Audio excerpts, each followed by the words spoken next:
This recorded the one where I was saying that these were pieces of toddler that didn't listen to their parents.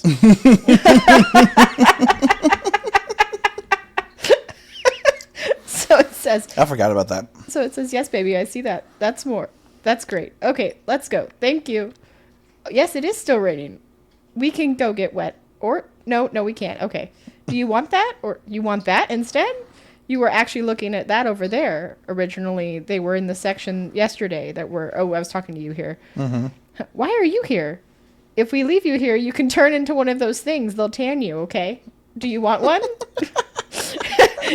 You're wanting to craft a vest, but also a leather vest?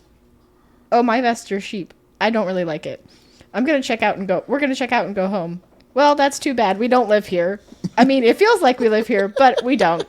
I'm not playing with you. Do you want to finish the rest of your pickle burger? We're going to go home now. Well, I don't care what you want because we don't live here and we're done. We're checking out now. We're going home. I'm not playing with you anymore. I will leave you here. You want to be left here? Okay, then we're going to go home. We'll miss you so much. We started to walk away at that point, and so she ran towards us. Oh my God. And I said, these people won't feed you, and they'll turn you into leather. I said, yeah, see that right there? Pointing at, like, the hides. I said, that's from children that ran amok in the store and didn't listen to their parents. You don't want to be turned into a hide, do you? Do you see this? This right here? That's a toddler that didn't listen to their mommy. Those poor teenage freaking clerks. They were like... They were laughing. No, they were laughing they laughed, so but then hard. They were like... I said, it's a really big toddler. They'll do that to you. You better walk to the car. Do not go back inside. Come on, baby. Get in your seat. Hurry. I don't want you to get wet. Stop that. I will tell you. Yes, you can do it. Otherwise, you'll cause me to pinch your skin. That's too tight. You want me to pinch your skin? I didn't think so. Can you listen to what I'm saying? Please don't hurt yourself.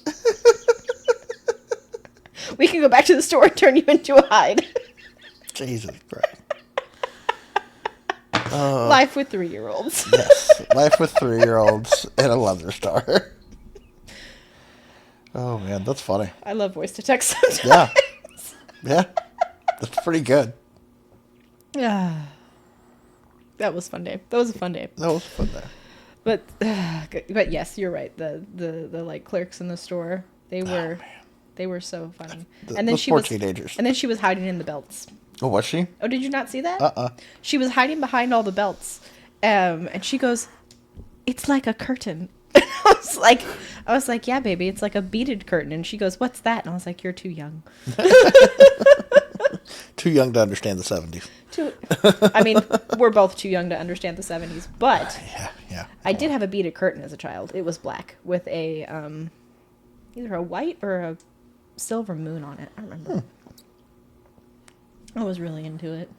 Used to run between it. It was the best sensory toy I had as a child. I think the 70s was because of sensory things. Are we recording? Yeah. What's happening? No, yeah, we absolutely are recording. Oh. It's been recording. It caught that entire thing. I may have it to where Seth is the one who says it. He has turned his back to us. Yes, but what we did earlier, I think that's going to be like a great intro for that whole thing. For the whole reading of the text. Yeah. It can switch between Kiva and Seth. Yep. I mean, they probably already saw it, but we had Seth was Seth likes to lay in my chair. Yeah. We have 3 chairs. We have these 2 chairs here, and we have a red chair over there that's actually a leather chair. Yeah. These were in the house when we bought it. That is from his parents? It's from my parents, who it was from my dad's grandfather. So it's your great-grandfather. My great-grandfather. Your great-grandfather. Yeah. Your great-grandfather. Mm-hmm. Okay. It was a beautiful chair. It is a beautiful chair. It just needs some, like, restoration-y stuff. Yeah, it needs some loving. It needs some loving. That's a nice chair. I'll add it to my ever-growing to-do list. We both got those. I know. But yes, so we have these 2 chairs here, and we have that one over there, and Seth enjoys sleeping in one of these chairs, which if you saw our last episode, we discovered was not Sir having fun in the chair by himself. No. Even though it desperately looked like it. I think I'm picking up that fan. Will you go turn it off? Are you picking up the fan? You mean the feedback? Yeah. I thought you meant that you were like physically going to No, pick up the I'm just gonna pick up and turn. Do the I was like, I can't reach it from here.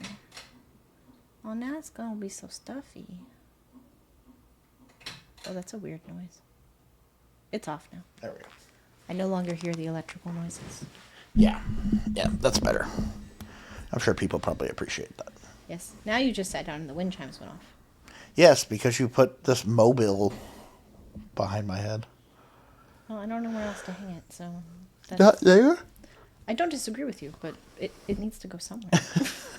It can hang on the ceiling above you. I would probably just put it on like that curtain. No, it's supposed to be like a 3D thing. It's art. Pick it up. Grab it. I'm good. Please? I want to show the people. I don't even think it'll be visible, honestly. I guess it is. Look, see? It's a mobile. It would kill any child that tried to, like, I was sleep under gonna it. say, like, that's not a good mobile. That's gonna hurt somebody. But it's so pretty. Look at it. It is pretty. Yeah. I want it to hang on the ceiling somehow. So, get me a hook, and we can hang it up, and then it can be a mobile. And it won't make dingy-dingy noises as much. I like the dingy-dingy noises. They drive me nuts. Everything drives you nuts. That's not accurate. I'm a crotchety old man. Anyways, welcome to the podcast with me and my crotchety old master. Yeah. Welcome to the Dynamic Empowerment Nexus, aka the Den. I am Prussian. This is my slave Lucky. Also known as Slave Lucky and the crotchety old man. Yes. Or Sir Prussian Fire. You know, whatever. Okay, I'm sorry, Sir Crotchety Old Man. Sir Crotchety Old Man. Yeah. You're right. I have to approach the appropriate honorific. Yes, absolutely. Sir Crotchety Old Man. Mm-hmm. We are not only just podcasters, but we are also the Texas 2025 Master Slave Title Holder couple, based out of Houston, Texas. We also run and operate the Lion's Lair Leather Club. And the Den, which is our home and also our podcast. It stands for, as we said, the Dynamic Empowerment Nexus. Mm-hmm. We are also now, I guess, the owners of Amplify. We are the owners and producers of Amplify, which is the event that we just held yesterday. Correct. And less than 20. No, it just ended. It's 12:05. Yeah. Yes. It's 24 hours ago. It's 24 hours. Almost to the T. Wow. Yeah. Amplify, which was an all day long event with classes and a panel. And then a play party and chill afterward. Yes. And it was the idea of it. I kind of want to actually kind of talk about like how it came about. Sure.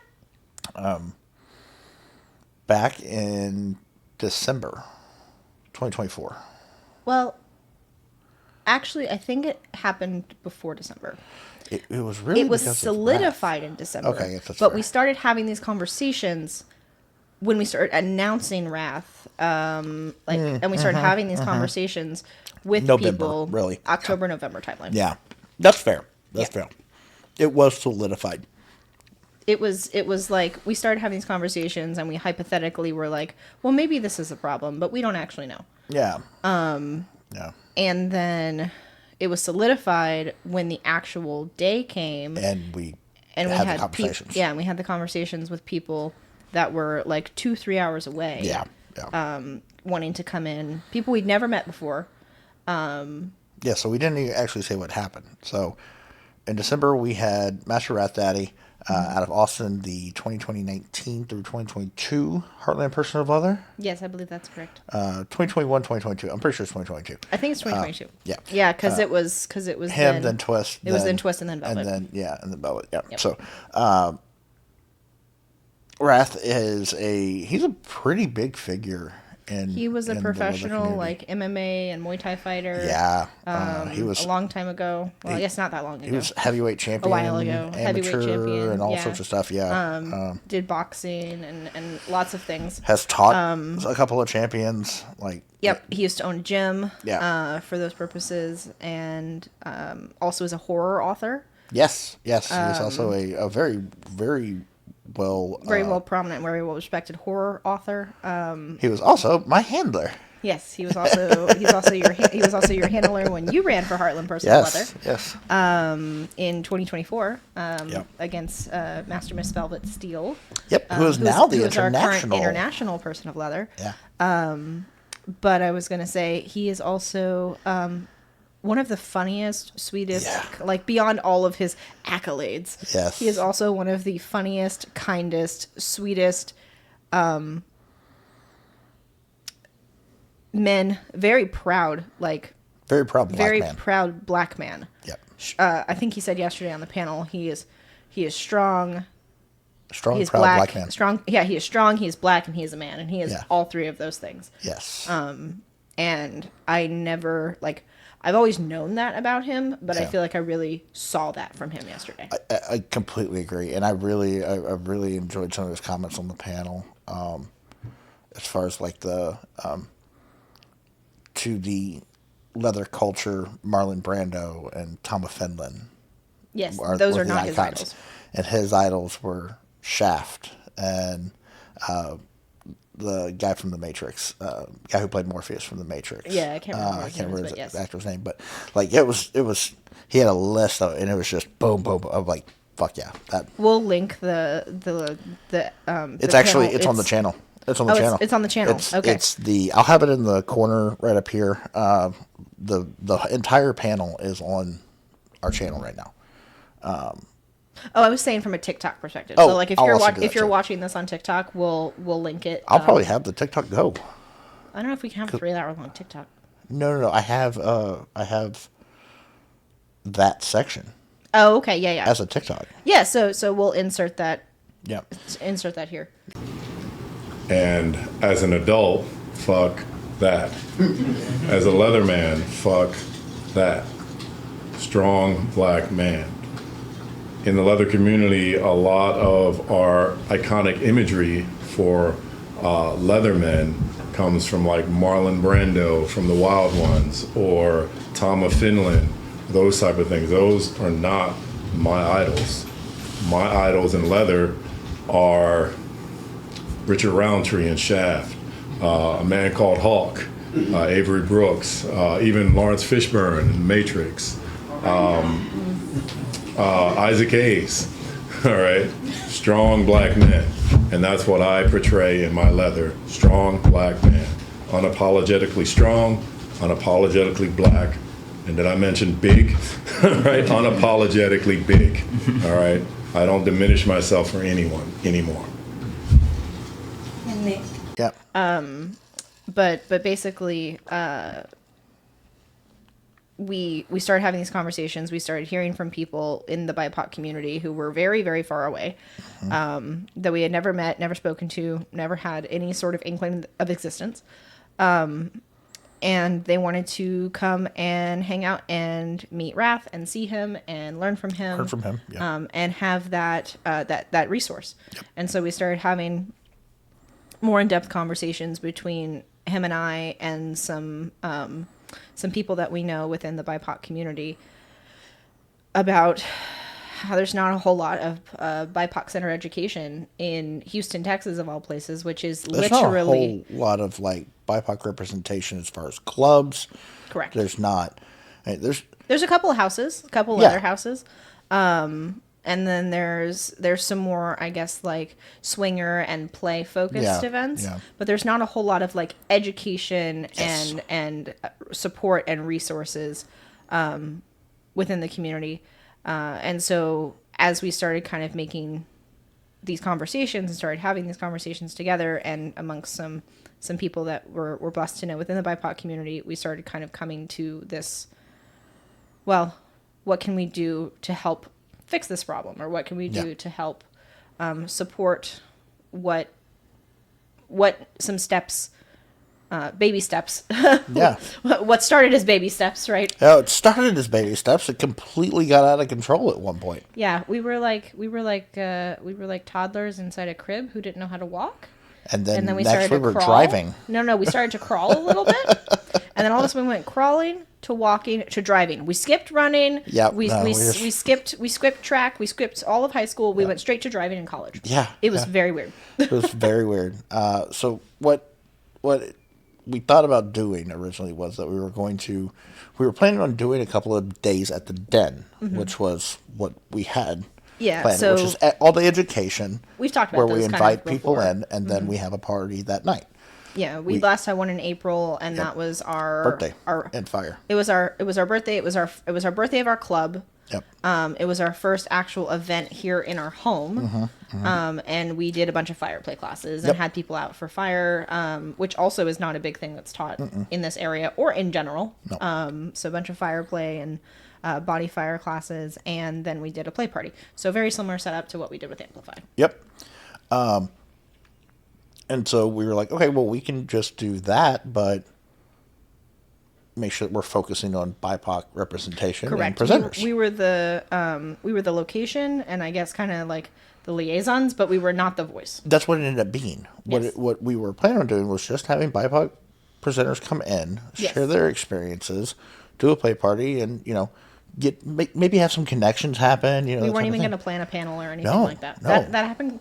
I wouldn't say last minute, but like Pretty comparatively, close, it happened last. comparatively, yeah. From like 6 months ago to like 2 weeks before the event. Well, the panel was probably about a month before the event. We started discussing what the panel was, but we didn't actually solidify like panel questions that's until fair. 2 weeks Yeah, before that's the fair. event. Yeah. And so I'm trying to think when it really happened. I want to say it was like February, March, whenever we really started like planning this. And we both came to the realization that, if we do this, this could very well be viewed tokenism, white knighting, white justice, all that other bullshit, right? Virtue Virtue signaling, signaling, that type of all of the sort of things that we hope that our listeners and our watchers like don't do and want to avoid, and that we really, really wanted to avoid. Yeah, we wanted this to be authentic. We wanted to provide something, right? Yeah. Like, and we even said, like, this is the starting point. We know that we cannot be this in the future, but we can at least give it a starting point, right? And then we can support whatever comes out of it. Like, that was kind of like the plan. Like, we were going to be like, cool, we did this event, we made all these connections. Now, go be a club, and like we'll support each other, and we'll like make this happen, and like we can help boost each other. Yeah. Like that was the idea. And so we had those concerns, we had those talks. I had already talked to Joy about being one of the presenters. Joy had agreed, so I reached out to Joy though. Like we didn't have a name, we didn't have anything. We just had an idea. Yeah. I reached out to Joy. Joy Perez out of Killeen, Texas. She is the director for the LGBTQ Center there. Yes. It's She's also a presenter It's a particular and- nonprofit. And she's also a producer for CTX Darkside, which is held next weekend. Yes, and then she also helps run Gemini Leather Collective. Yes. Which is a new Central Texas Pride Community Center. She's the board president for Central Texas Pride Community Center. Yes. Which is a fantastic resource Yeah. within the Killeen area.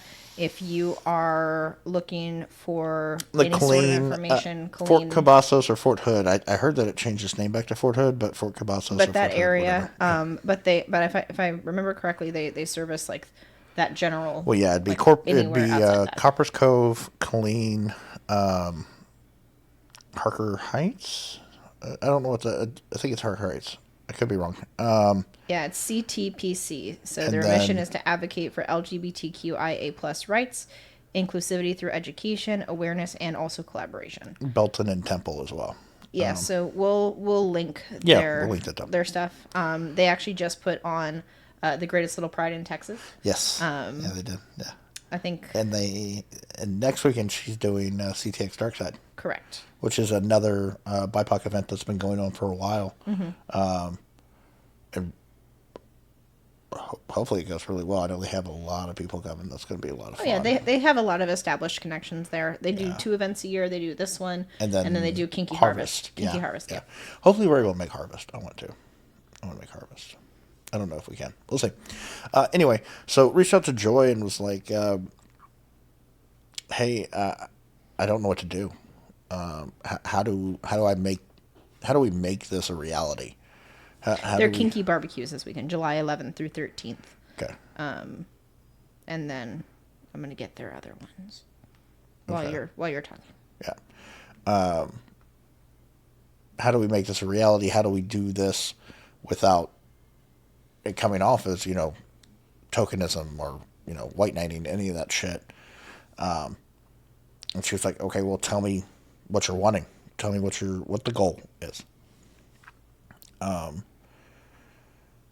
And so I just broke it down for her. Just kind of poured out the heart of like, hey, this is what we know. This is like Houston is the third, or rather, this fourth is what largest. this is what we experienced. Not necessarily what we know, but what we think. Well, what we know is that Houston is the third or fourth largest city in the nation. It switches between here and Chicago. And is one of the most culturally diverse. In Texas, I think it is the most culturally diverse. In Texas, it is the most, and it's like top 3 in the nation. Mm-hmm. I believe that's correct. As far as culturally diverse. Mm-hmm. And though it has a large BDSM community, there is very little for BIPOC. I would say there's very little in general, yes. especially now that Shrine is gone. Yeah. I would say it's a bunch of house parties.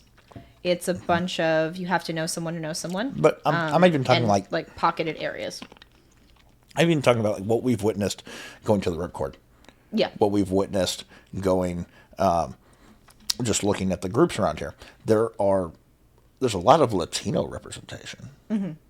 There's very little Black representation and Asian representation, and like that doesn't happen a whole lot here. Mm-hmm. And so they just don't go out to the same. They don't go to the same places. The same places and the same things, even though these resources are available.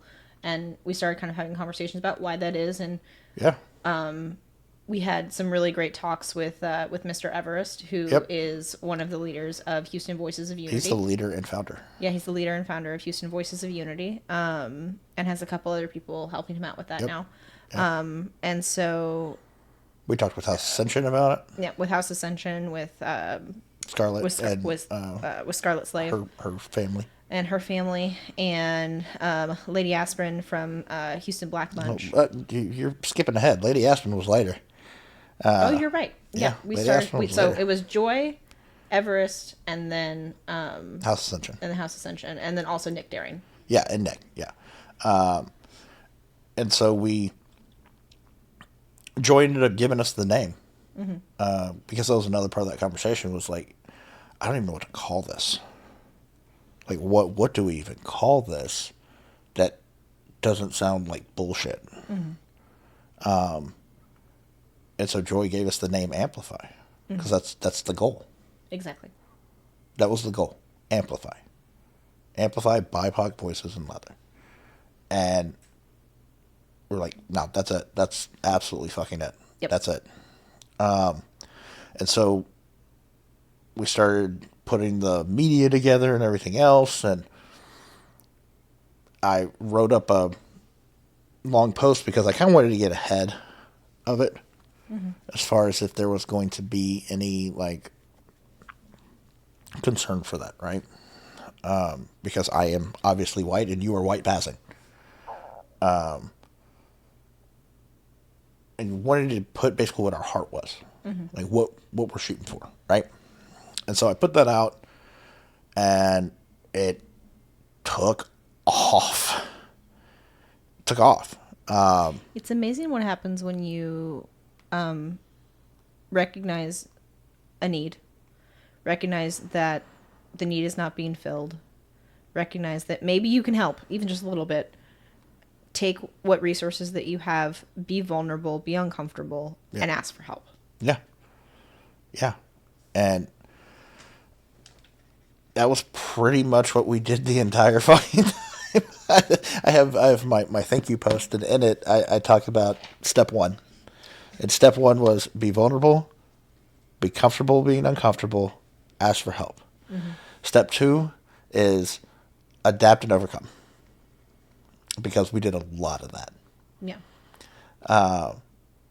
We then started having Lady Aspen reached out and was like, hey, I'm super excited that you are doing this. Would love to be a part and help out in any way we can. And like, we appreciate that. Right now, we don't know. Right now, we don't know. And then it just kept building steam.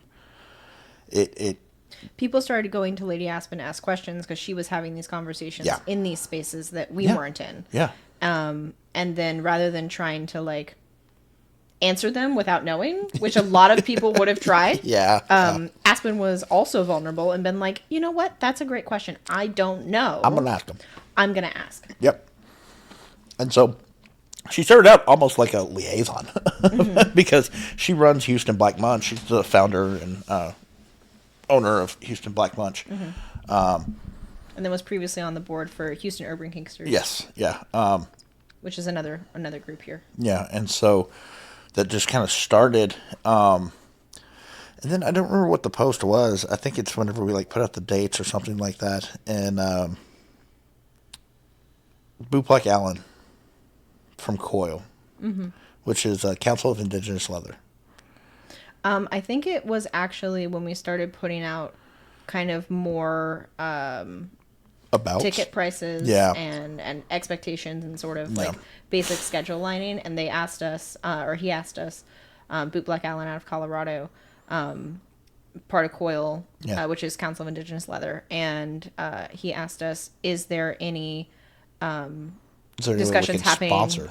Well, no, it was first, is there any discussions around cost and barrier to entry? Yes. And then it became, can we sponsor? Yes. And then that just like snowballed. Yeah. And so that was something else that Joy had brought up. She was like, you need to understand, like, the cost and barrier to entry thing is a big deal. And so we did already kind of cut the ticket price by like 10%. Because, I mean, we thought it was pretty reasonable for an all-day event. Pretty cheap for an all-day event, honestly. Which at the same time, we do recognize That's that for we're us. coming from a place That's of privilege. extreme privilege. Because we're comparing this to giant events like Yeah, South Plains Leatherfest. where we're spending like 150 or minimum. Yeah. Or Not to mention Southeast hotel Leatherfest, and everything yeah, exactly. else. Yeah, So, absolutely. That like is on absolutely average, when we go to a con, if it's going to be out of town, minimum $500 weekend, minimum. at least, like probably closer to like $900 with Yeah. everything all included, unless we're volunteering or teaching, which helps a little bit with costs, but doesn't always, cover everything. And so we started having really, really frank conversations around Yeah. how do we be accessible. And actually, the most powerful class that I ever went to, I believe, was at either South Plains Leatherfest or Gwen Bash. It was at some event, and I can't remember which event it was. And it was by at the time, Mistress Chalk Tray, who is out of Georgia and now runs the Paragon Collective. Oh, yeah. Out of Yeah, Georgia. yeah. And they taught a class around why you don't see more BIPOC voices and why you don't see more BIPOC people, including Asian and Latino, or Pacifica and Latino in leather, is because of barriers of cost entry. Like if you think about it, just even purchasing a flogger, It's not cheap. like just toys, like not Yeah. even talking about Yeah. cons, just talk about like kink. basic Yeah. necessities, or what we Yeah. consider basic necessities, which is why I actually really liked Rath's class around Oh, the 8 limbs class. the sadistic art of eight This is the limbs. start of 8 limbs, and Yeah. where he uses Muay That's Thai, awesome. because literally you don't need, Don't need it. anything from a cost perspective. You might need some soft. But we talk about that in general. We talk about that in general. That everybody like sees what's going on and thinks that they need all of that. Yeah. But that's a whole other story. So we start having those conversations. We put out what the ticket prices are. We thought it was reasonable. And then Boot Black Allen, as part of Coil, was like, hey, can we sponsor? Mm-hmm. Can we sponsor a ticket? And we're like, yeah, sponsor a ticket. Sure. That's not a problem. And then we asked, like, what are your specifications for this sponsorship of a ticket? Is this Like, just for a BIPOC person. Yeah. But at that time, we didn't know. No, yeah. But we didn't know how we were going to do it. Because this was not an exclusively BIPOC event. Correct. Yes.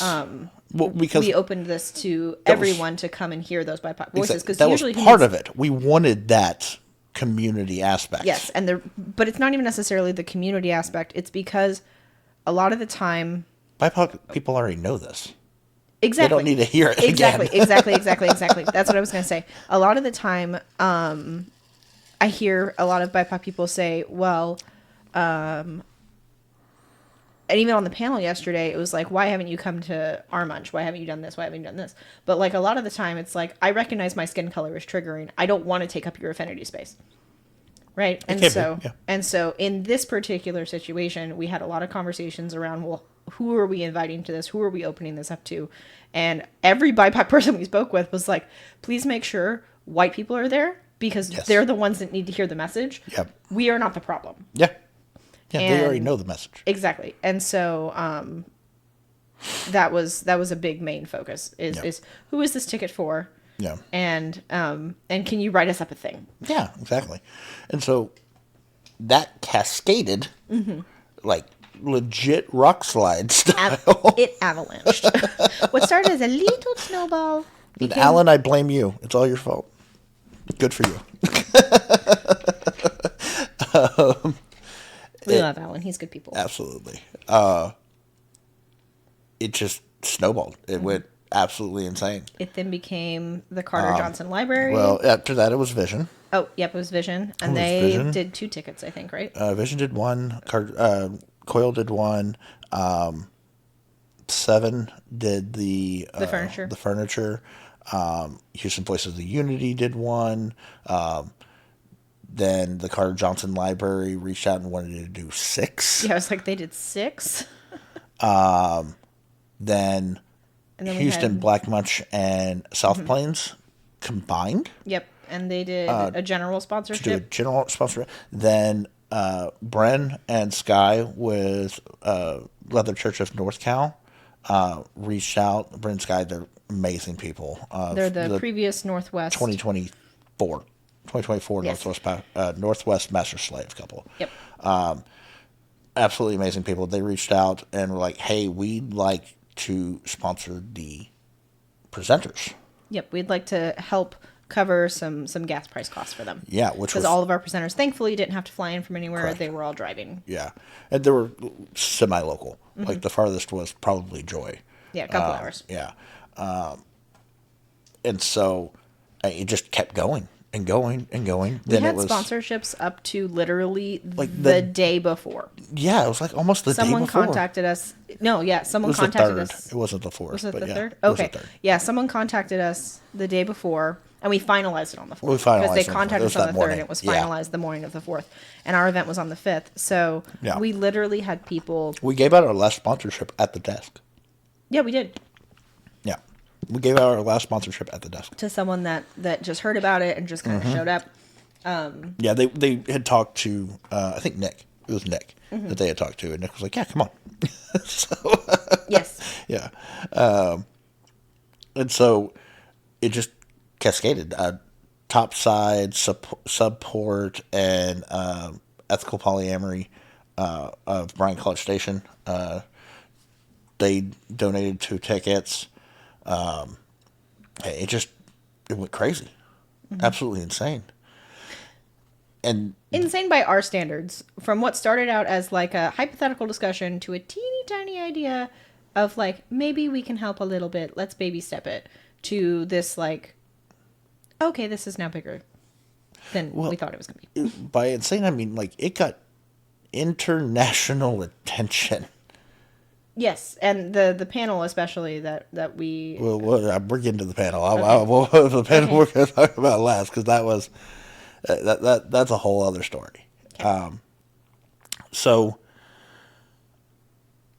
during this whole time, I know I am. I'm still struggling with the fuck. This is getting a lot of attention. I know. We had lots of conversations, and I gave you lots of reassurances that we're doing this to the best of our ability with the voices that matter. Yeah, but I was very much like, I don't want this to. You don't want to fuck it up. I don't want to fuck it up. Like, that was because it matters. It matters too much. It's not about us. Like, and I didn't want it to be viewed that way. I didn't want it to be viewed that these white people are just doing it. Well, I know that was like your surface level feelings. It was. But what for me it was that I don't want it to be about us. I don't want it to seem like, especially because we're literally running for a title. Oh God, yeah, I didn't want that. That we didn't want it to feel like it was just conveniently located or conveniently. It was not convenient. No. We already had the date planned. We already had the date planned before we ever even ran for Texas. Correct. But you know, optics become reality. Optics become reality. That's what of course. Yeah. And perception becomes reality. So we were having lots of internal conversations between the two of us around, are we doing this right? Are we making sure the voices that we're getting this information from and that we're taking the advice from are the right people for the right things? And you know, I want to say something here because I kind of wanted to talk about how this happened, but then it just kind of dawned on me that this could view like we're tooting our own horn and, you know, slapping ourselves on the ass and saying good job. No, the reason that we're talking about how this happened is because there needs to be more. Correct. It's actually kind of like what we talked about. Not we, but we, the collective that was attending Amplify yesterday. The panel talked about grassroots movements. Yeah. Right. Like this started as this, and then it cascaded and snowballed, and you too can start a grassroots movement that cascades and snowballs. That can cascade and snowball in your own community. But you need to think about the intentionality of it. You need to have a goal in mind. You need to learn from what we did, and what this ended up becoming, from the start to. Well, I think what ultimately it's, if you have a platform, it is your responsibility to, in our opinion, obviously. No, I'm just going to say it is. I mean, true, but, you know. I have zero issue drawing a line there. If you have a voice and you are in privilege, it is your responsibility to use that position that you are in to help those that are not. Yes. I wouldn't say necessarily to the scale that we did it or had any intentions of doing it, but in general. That's your responsibility. That is your responsibility. Absolutely. That's an ally. Mm-hmm. That's an ally. Yeah. It's not taking the spotlight. It's making sure that the spotlight goes where it needs, and it's defending those that can't. Mm-hmm. That is an ally. Yeah. And I think that we need more of that grassroots action, even just on a person-to-person level. Correct. Especially because of where we are in the world today. Exactly. All the things going on with ICE and the erasure of all sorts of things. Brady brought up lots of things yesterday, especially about like what happened with P. Diddy. Yeah. And being found not guilty on so many fucking charges, which just baffles me. Anyway, yeah. That's a whole different podcast. That's a whole different podcast. So, but we all know all the things that we're talking about if you turn on the news, right? Yeah. If you are in or are adjacent to a marginalized community, whether that be LGBTQ plus, BIPOC, women, like anything. Effectively, if you don't look like him, if you're not if you're not a cisgendered white man, you are at this point a targeted person in this country. Yeah. And so, we need more of that grassroots movement, even just person to person. Yes, I completely agree. 100%. Especially from people that look like him. Yes, absolutely. Because even without our title, even without a title or without our title, we would have that privilege. Yes. And he would have that privilege. Absolutely. 100%. Great. Off my soapbox now. Okay. So it kind of just kept going. And we started having those conversations of like, look, perception at some point is going to become reality to somebody. we need to back up. We need to step back. Like, we need to, as this becomes more... We're simply the content creators at this point. We are the location. We're the location, and we are the... Where the hell is the bathroom people? Yeah. And we are the people that is effectively... We're organizing it. The organizers. Yeah, we're the organizers. That's it. Yeah. We ain't talking. We ain't doing anything. We're just putting the information out and letting people share it out, that type of situation, and we are hosting. We are not... As transparently as humanly possible. Yes. I mean, we didn't have a page set up for it. No. It's so... We had no expectations of it to be as big as it was. Yeah. We had no marketing. It does now. Yeah. You can follow it. because as we said yesterday, there will be an Amplify 2026. There will be an Amplify 2026. But I mean, it just kind of got to the point that we were like, fuck, I want to make sure that we're doing this right. I want to make sure that we're doing this right. I want to make sure that we're doing this right. We started having daily conversations. With Aspen. And others. And around just... How are we doing that? How are we doing here? This is the focus. How are we doing this? This is the focus. How are we doing this? We had this people is what we want to do. This is how are we doing this. We had people that would tell us. Yep. Absolutely tell us if we were fucking something up or what we could be doing better. And I truly think that those people were invaluable. Absolutely. Because if we just existed in an echo chamber. Oh, God. And people were like, yeah, you're doing great work. Yeah. We probably would not have been as successful as we were. And every single one of them was BIPOC. Every single one. Because that's who it was for. I mean, I think it was even mentioned yesterday. It was like, I think Brady was the one who said it. We know you want to do it. You need to hand it off. You can't do this. Yes. Was the idea. You can't do this at least without having that input. And well, that's 100% I think that the more powerful was actually what Nick and Brady both said in the panel. Was one of them said that they're tired and they're prioritizing joy and rest. Yeah. And then I think it was Scarlett that said it. Scarlett was the one that said, we'll pick up the banner. That we'll pick up the banner. If you have ideas, if you have resources, if you have, XYZ ability, and you don't have the capacity, yes, pass that off to somebody else who... I think it was Scarlett and Joy. I think they both mentioned that, yeah. I think they all kind of said Everybody it in one way or another. Yeah. Is that if you are a BIPOC individual and you are tired because literally every single day... It's exhausting. We're under attack. Yeah. In some capacity, we wake up and just waking up is enough, because we're all there. I get it. If just waking up is enough resistance for you for that day, that's okay. Yeah. And just and take those ideas, use your words and use your mouth and give them to somebody else. Yeah. Yeah.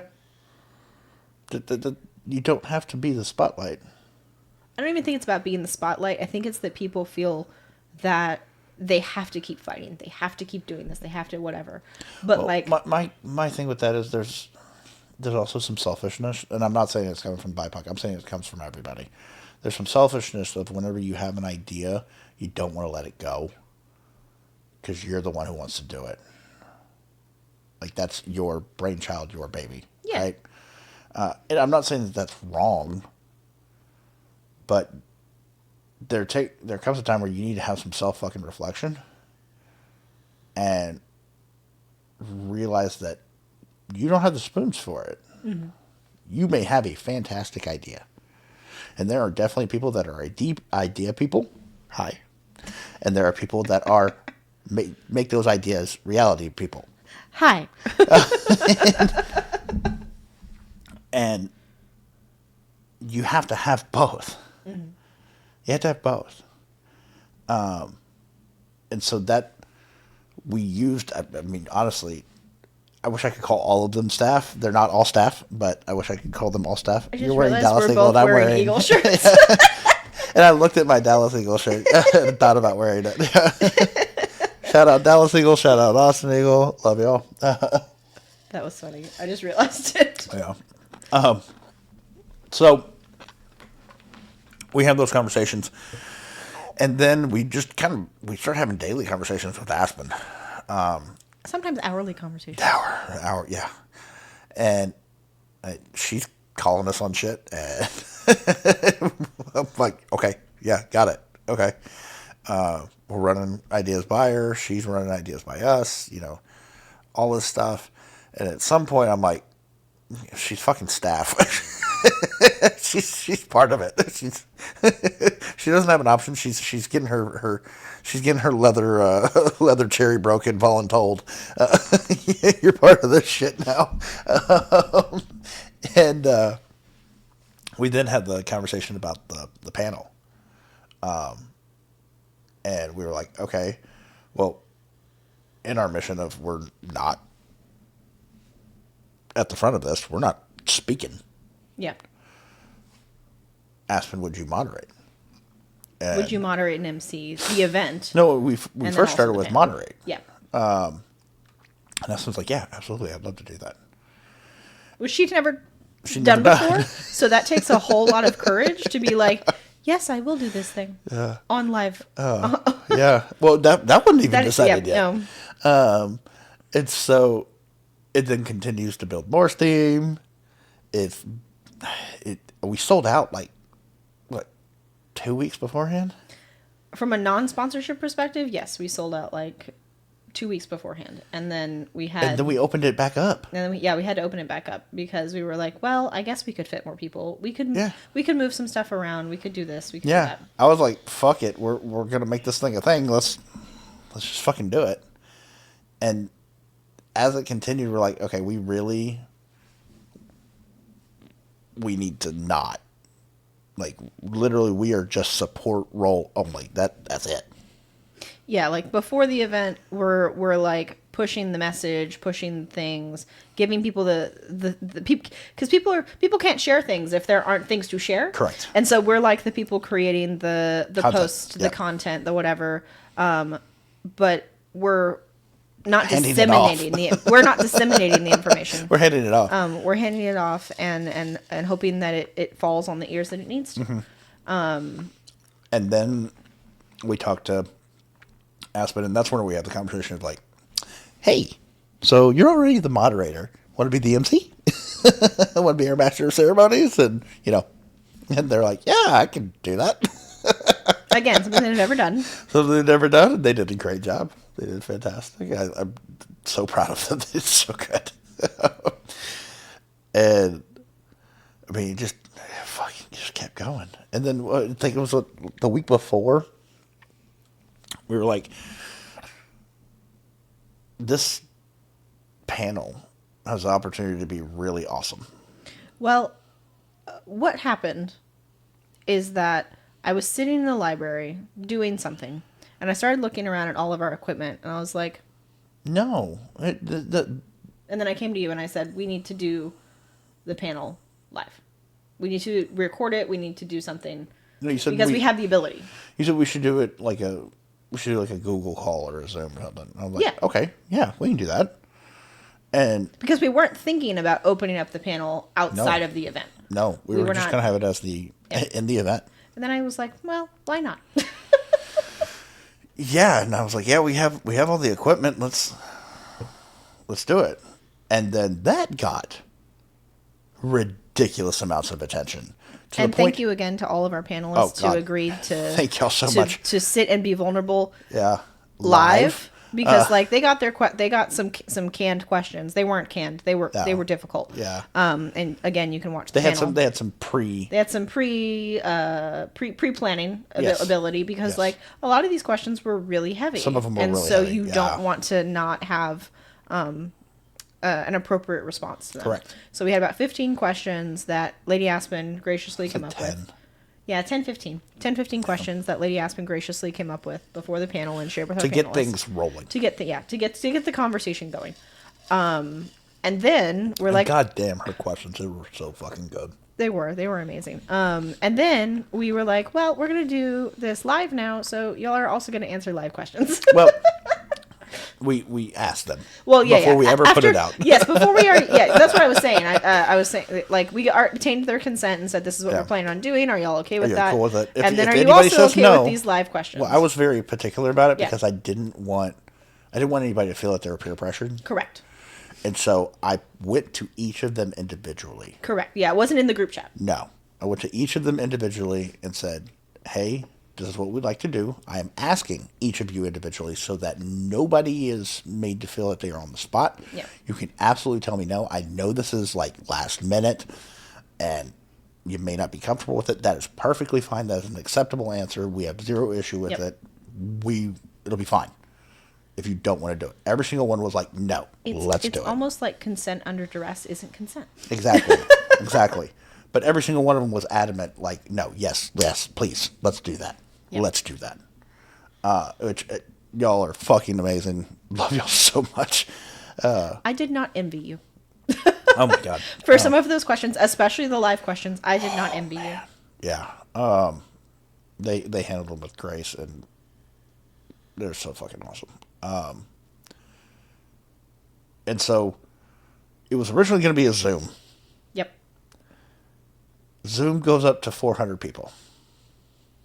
And like 40 minutes if it's free, which it ended up being No, a we paid for 3-hour it. We long paid for panel. it. We paid for it. Yeah. Because I had a feeling it was going to go long. But I knew it was going to be at least an hour and a half.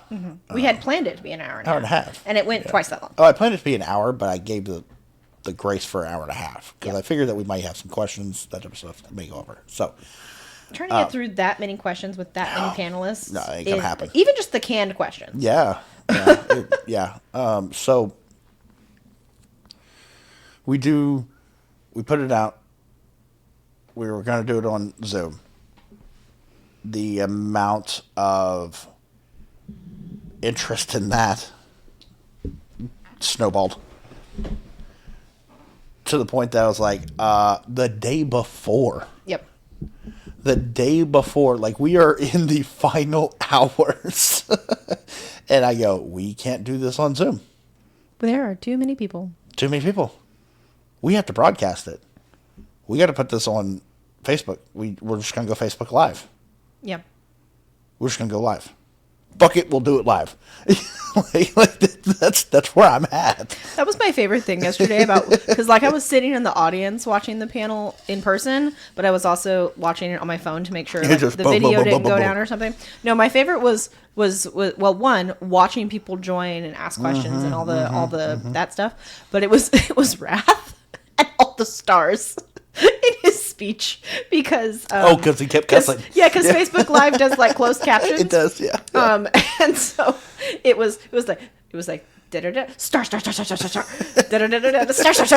And I was like, Jesus Christ, Wrath. And even Joy was like, you're going to get us kicked off Facebook. And that made me laugh so hard. So good. And so, yeah, we were like, fuck it, we're going to do it live. Then Club came over. Michelle mowed the yard. We got furniture moved. We got All everything. on July 4th. While All on everybody July else 4th. was with their Celebrating. families and grilling and celebrating and fireworks in the sky, we were sweating our asses off, setting this shit up. moving furniture and everything else. Tore down this whole setup, Yep. all of it, so that this room could be used. I didn't go to bed till 4 a.m. Yeah, I went to bed about, I think, it was like 3 o'clock, and I was like, sir, I have to call. Yeah. I'm Yeah, so I was tired. out, and I was still working on shit. And I had gone to the gym that day You did? at 5:30 in the morning. That was a choice. It was a choice. But it was the only time I could go because I knew I'd be busy all the time. Yeah. And so, got up day of Amplify.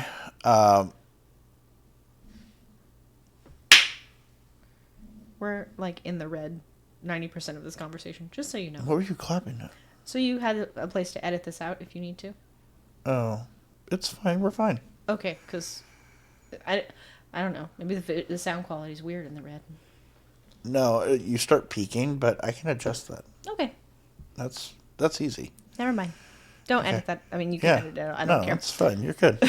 Being in the red's fine. It's like whenever we get way out of it. That's a problem. Oh, okay. Yeah. Continue. Okay. So, is that Seth? That was Seth. He had a big sigh. So, we get up the next morning, we finish setting up some stuff, and people start showing up. What, about 9? Well, yes, but what threw another kind of like, oh, didn't know that was happening, was the day before Cam and his partner and Pup Verde came in, and we didn't think they That were was coming. the other aspect of it. Yeah. I forgot to cover that. Like, we realized that we had so much attention. We're like, you know what we need to do? We need BIPOC bootbacks. We need BIPOC boot blacks. Let's get Say them in that here. 3 times Yeah, fast. that's a lot. And so we reached out to Verde and we reached out to Leisha. Who's the Verde's the Texas. yeah the current Texas boot black, and Yeah. then boot Leisha's black the Happy Feet. Houston. Lisha is the Lisha. 2022 To 20 current? to now. To now. Houston boot black, Yeah. And then we reached out to Cam. One, because who has organized an amazing amount of boot black events. absolutely. And also, he's an ASL interpreter. Correct. And so we're like, okay, we've got Which bases we covered knew there. that we needed that in general, but especially Yes. with some of the people coming, we definitely needed we knew we needed an ASL interpreter. Absolutely. And so we were like, yeah, let's get them. Let's throw them out there too. Let's put it out. Then we had the Title family show up. Mm-hmm. Rebel, the first and current MX Texas, was like, hey, I want to come. I want to volunteer. Yep. Yes, please. Alex, Mr. Hindor, Boy Brisket, was like, hey, I'd love to come. Yep. Whenever we went to march with him in the For Dallas Pride. Dallas Pride. Yep. He's like, I want to come. I'm like, please, yes. We were supposed to have the guys Sil and Indigo and Goddess Sil. Indigo. Unfortunately, we're unable to make it due Due to to the really bad flooding in and- Central and, Texas. yeah. So if you're in Austin, please Hopefully you're okay. Hope you're okay. There's a lot of resources. We'll post some of those. Yeah, I've been posting on my Facebook page and sharing all the other resources. So yes, please, if you know us, reach out. If you don't know us, reach out. Yeah, we'd love to at least either connect you or help in any way that we can. Because that was our home for several years. I literally... And we have a friend, your ex-fiance, My ex-fiance. whose dad's house was just wiped. Yeah. So And I'd been in that house so many times. I lived less than a mile from there. yeah. So unfortunately, we did not have as many people at Amplify. Well, we As still we- had as we 60. Yeah, but we were supposed to have a little like bit more than that. 70, almost 80. And some of them didn't get to make it because of that, yeah. of the horrible flooding. Yeah. But yeah, it was Goddess Indigo and Sil were supposed to come. But that happened. Who's the current Texas Miss? Yes. And the Goddess Indigo is the former So she's international the Miss Leather. former Texas Yes, Miss Texas and the former international Miss Leather. correct. The current international Miss Leather was watching yesterday. Was watching. I was gonna bring that up when we talked about it because that was insane. Anyway, so Velvet Storm. yes, Velvet Storm. So it kept going. It just was insane. And so yesterday, get up. We have the event, and people start showing up, and it starts out slow. It was a slow burn. It was it almost felt like you're going to Thanksgiving for the first time at someone's house that you have never And you're been not to, sure, yeah. and you're not sure what the protocol is, you're not sure what the vibe is, and you Yeah. just kind of walk in and you're quiet and just kind of looking around. Yeah, people That's- at first. It was yeah. like the high school dance where like everybody's not on the dance floor, Yeah, they're all just looking at each other, waiting for someone to make the first move. and by the first class that was done. By the first class, I think it started to change actually after the land acknowledgement. I started to see faces soften Some of it, yeah. and body language soften, and people were like, "Oh, okay, so this is intentional." yes, we are absolutely being specific and intentional. Five Rings of Shinobi showed up. Some of them. Some of them. The head. Yeah, the Lord Master Sourdough. Lord Master Sourdough and Onami. Nami. Thank you. I wanted to say OIK. I'm like, that's not right. That's LGOC. That's not right. Where am I No, at? OYK lives in Georgia. Yes. In Onami. Atlanta, and Onami lives here, yeah. and so it was Onami, Lord Master Saogo, and then Batusai was supposed to join them, Batusai but had a scheduling conflict. Had a scheduling conflict, yeah. But, I mean, they came, Leather and Lace of the Brazos Valley, they fucking showed up in force. MX, TCCP, fucking showed up. Lone Star, Yeah. MX Lone Star. MX Lone Star. Didn't know she was even coming, or they were even coming. Had no idea they were even coming. Not a fucking clue. Didn't realize that Leather and Lace of the Brazos Valley was showing up in force. They just fucking rolled up and like it's all of them, and I'm like, the fuck are y'all doing here? And it just started to cascade, and everybody got a lot more comfortable, and it just kept going and going and going. The first class was taught by Nick Daring, Yes. and it was around compatibility versus alignment. Yes. And how both are necessary for a long-term dynamic, and one is not the other. Correct. And that was an amazing class. I think that was a really great way to kick off the day. Yeah. And then we had the wonderful opportunity and the biggest honor. 2 days? 2 days before? 3 days before? 3 days before. 3 days before. 3 days before we had talked about it before, but we made the call. That we were like, hey, Nick needs to be recognized.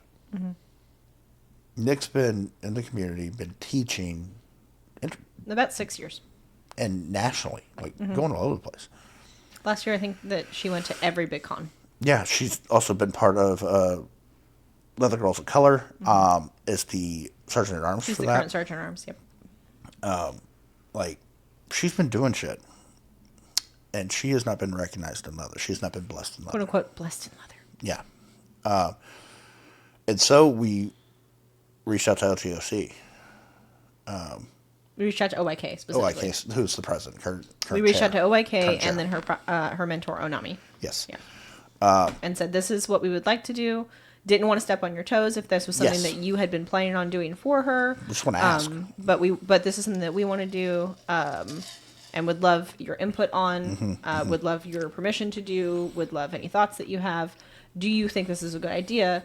And can we do it at Amplify? Yeah. Because Nick has been an invaluable resource to this Absolutely. endeavor. Absolutely. And it was funny because LGOC let us know that Nick had surgery and so wasn't able to attend an event that they were going to be teaching at. Yeah, they weren't able actually to attend here. Self, which was an event in Atlanta Yeah. a couple weeks back. Yeah, and so whenever we talked to OIK said that We were supposed to do it itself. we were but supposed to do it Nick was itself, unable but to make it. they were unable to I make think it. this is a beautiful idea. I love this. Like, cool. So why don't we do it together? We'll just make like a together thing. We'll do a live, and we'll Yeah, because Brady was there as the founder, Correct. and Joy was there, Joy was as, there the, as a the ally, ally. Yeah. and Nick was there, and a couple other people were there. Yeah. But yes, we got their blessing, and Yeah. and we. Made Nick cry. Absolutely made Nick cry. I'm really excited to see what she's gonna do to you. I don't know what it is. She probably got to do something. I'm excited though. She goes, so mad "I'm at gonna get your ass." Yeah. But that was absolutely awesome. Yeah. To be able to do that for her. So we talked to OYK, and she sent out a secret squirrel Secret message, squirrel to all of LGOC to say this is when this is happening at like noon after Nick's class before she could run away. Yeah. And then But we specifically did it so that yep, so we did it after her class so that she could decompress and not have to decompress. like do a thing after Correct. all of that adrenaline and all that. Yeah. And so we blessed her in leather with her Yes. leather vest. She is official. She's official now. She's She has official. she has the uniform. She has the uniform. And then it was then Brady's class. around labels and It how was their first. It was the first debut of of that their class. Do Nothing by Default, Do nothing by default. which is about labels and how we rely on them too heavily within the community because we assume that if we've met one person that identifies as a slave, we've met all of them. If we Yeah. met one person that identifies as brat, we've met all of them. And we don't look beyond the label to the actual person and get to know what that means to them. We just stop the conversation. And that conversation was awesome. Yes. That was a good one. I liked. So something I would like to do when we're completely done with the podcast is I would like to do our pit peak gratitude, but specifically about Amplify. Oh, I wanted to do that on the podcast. No, I know that, but I mean, like, That's when what we're talked about. done. Yeah. Okay. No, I wanted to do that on the podcast. Fantastic. Glad we had this thing that we didn't know were going to do. Yeah. That we didn't talk about. But that was one of my favorite classes. Yeah. For sure. I really liked the discussionary There was aspect of it. a really good discussion happened. Then we broke for lunch. I got to actually sit down with Master Sourdough. Lord Master Salgo. Yes, thank you. Lord Master Sourdough. Or just Lord Salgo. Lord Sourdough. Man, me and him have a lot in common. Both pipe guys. Both don't know shit about cigars, but know what we like. Both have people to know what you like. Yes. Both big fire guys. Yeah, I know. When I walked out after getting your plate and I saw Wouldn't your come to like point. your fire poise, I was like, "What the fuck are we doing? It's broad daylight." Oh, yeah. No, we started having those conversations. He's awesome, too. Really awesome guy. My Really favorite awesome guy. conversation actually was before that. I was sitting there. You were somewhere else in the house, but I was sitting outside by the pool with him, Mr. Everest, and his slave Tide Bird. Oh, and Everest. yeah, Everest. with Everest and Bird, and I had mentioned because Everest was smoking a cigar, and it was like literally fraying at the seams. And I was like, dude, you need some glue or like some saliva. Like, can I help you with that? And or like, can Bird help? Can someone help you? This makes me upset. And he goes, well, this cigar is from the 30s. And Lord Master Sourdough was like literally mid-drink, I think, or like mid-food. And he just like stopped everything he was doing. He turned to Everest and goes, I'm sorry. Did you say that cigar is from the 30s? He goes, yeah, I have this whole little bag right here from the 30s and 40s. Yeah. He gave him one of the ones from the 50s. Yeah. And then they started having this conversation around cigars, and apparently Lord Master Sourdough had just bought a humidor and was just Oh, getting no, it was to given his to him. Yeah, he was just getting to his cigar journey. Yeah. And so He's like me. He likes pipes. Yeah. So Everest and I were having conversations around cigars because we were very like more knowledgeable in the situation, Yeah. and That's where I joined. Yeah. Yes, and that's when you joined, kind of teaching him about what we knew about cigars as people that were a little bit more experienced. And that was like, I started to see him like relax. Yeah. Yeah. He had a lot more fun. He started opening up, and you got to see him as a person rather than just a Leatherman. Yeah. And then it kept going. Yep. I sat there for a while and I just watched. I love people watching. I have my degree in psychology. It's just something I like doing. And just seeing what was happening, the connections that were happening, the conversations that were happening, The things that were continuing outside of the classroom. Exactly. Yeah, it wasn't like the classroom discussions were awesome, but we wanted this to be a connecting event. I think that people started to open up in the first and second class, but then especially at lunch when people kind of got to conversate, get conversation and got to get like personal stories, and also they carried over those conversations that they started having in the class. Yes. And started like having more deep than in broad conversation, or rather less broad and more deep conversations. And then we started talking to people that were like, this was their first event of this kind, Yeah. or they had like kind of just joined the community and they were still exploring. Yeah, but just watching it happen, Yep. Like that, so awesome. Then it was Joy's class. Mm-hmm. I wasn't able to catch that one. I watched. You came back down. I was and very. and you I was were very raw. something. I was very something. You were raw. You just came to me and hugged me and like just laid your head on my shoulder, on my chest. And, I was sobbing. yeah, I was having a moment. yeah. Yeah. You want to talk about it? I mean, I don't have to talk like aggressively about it, but basically what Joy's class kind of was the solidification that someone can be both a brat and a slave. Someone can be a switch and a slave, and that how they talked about their Gemini Leather Collective and how this kind of and like their switches round table and how this came about was that Joy is a slave to her daddy beast, and then has their own S type. Yeah. And Joy went to, I think they went to South Plains, or they went to somewhere where they only had a D type round table and an S type round table. Oh, yeah. And that because they were slave Joy, they could not go to the D type round table. It was fine for them to be in the S side round table with their S type, but they could not go to the D type round table. What? Basically, that it was weird. And then Joy started to realize that there was no place for switches. Yeah, that's been the case for a long time. Yeah. I'm glad they're doing that. Exactly.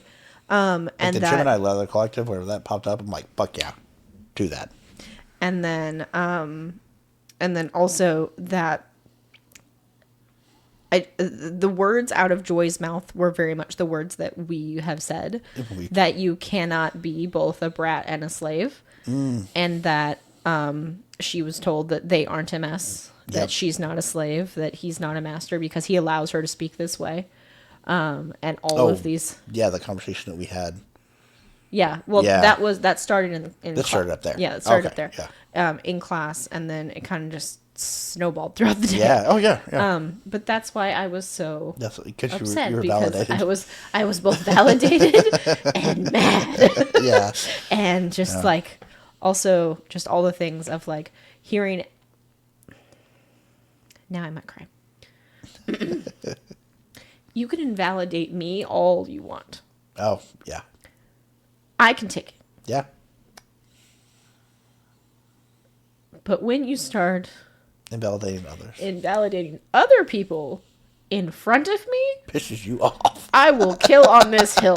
I'll kill on this hill. Yeah, to still called Scarlet's line. I'll die and I'll kill on this hill. Yeah, no, like homicidal murder on this hill. And Joy said the same thing. Yeah. That for a long time that she was belittled and she was this, but when it came to somebody else being that, That's when she got mad. Yeah. And that's when I was like, Troy's a warrior. She's a fucking fighter. and then that was my favorite thing actually in Brady's class, because Lord Master Salgo said that all of his S types are warriors, and that they will cut people down at the knees. Oh, yeah. And Lord will just sit there and laugh and watch. Yeah. Because he's like, I train them to be warriors. And like, people have come up to him and said, I can't believe that you let your slaves talk to me that way, blah, blah, blah, blah. And They're my slaves. Well, that's not what he said. He said, I trained them to be like me. And I would never let you speak to me that way. Oh, I like that. So you will never, ever. Oh, they will I'm still in that. They will never let you speak to them that way. I am still in that. Would you talk to me that way? Yeah, I'm still in that shit. Yes. And that was like, but it's so true. Absolutely, 100%. Because like, I'm still in that little Salgo. if you I'll give you credit eventually, but I'm still in it. if you disrespect me, you are in turn disrespecting my master. Absolutely. And so I'm not bratting you. I'm matching your energy. No, I like that. Fuck yeah. And so it's literally only bratting when it comes from the bottom. Because if a top did that to another top, it's just disrespect. Well, no, it's just matching energy. Yeah. Oh, no, you're not right. The perspective and the intention and the side of the slash thing, yeah. is irrelevant. the only difference. Yeah. Wow. That's a good point.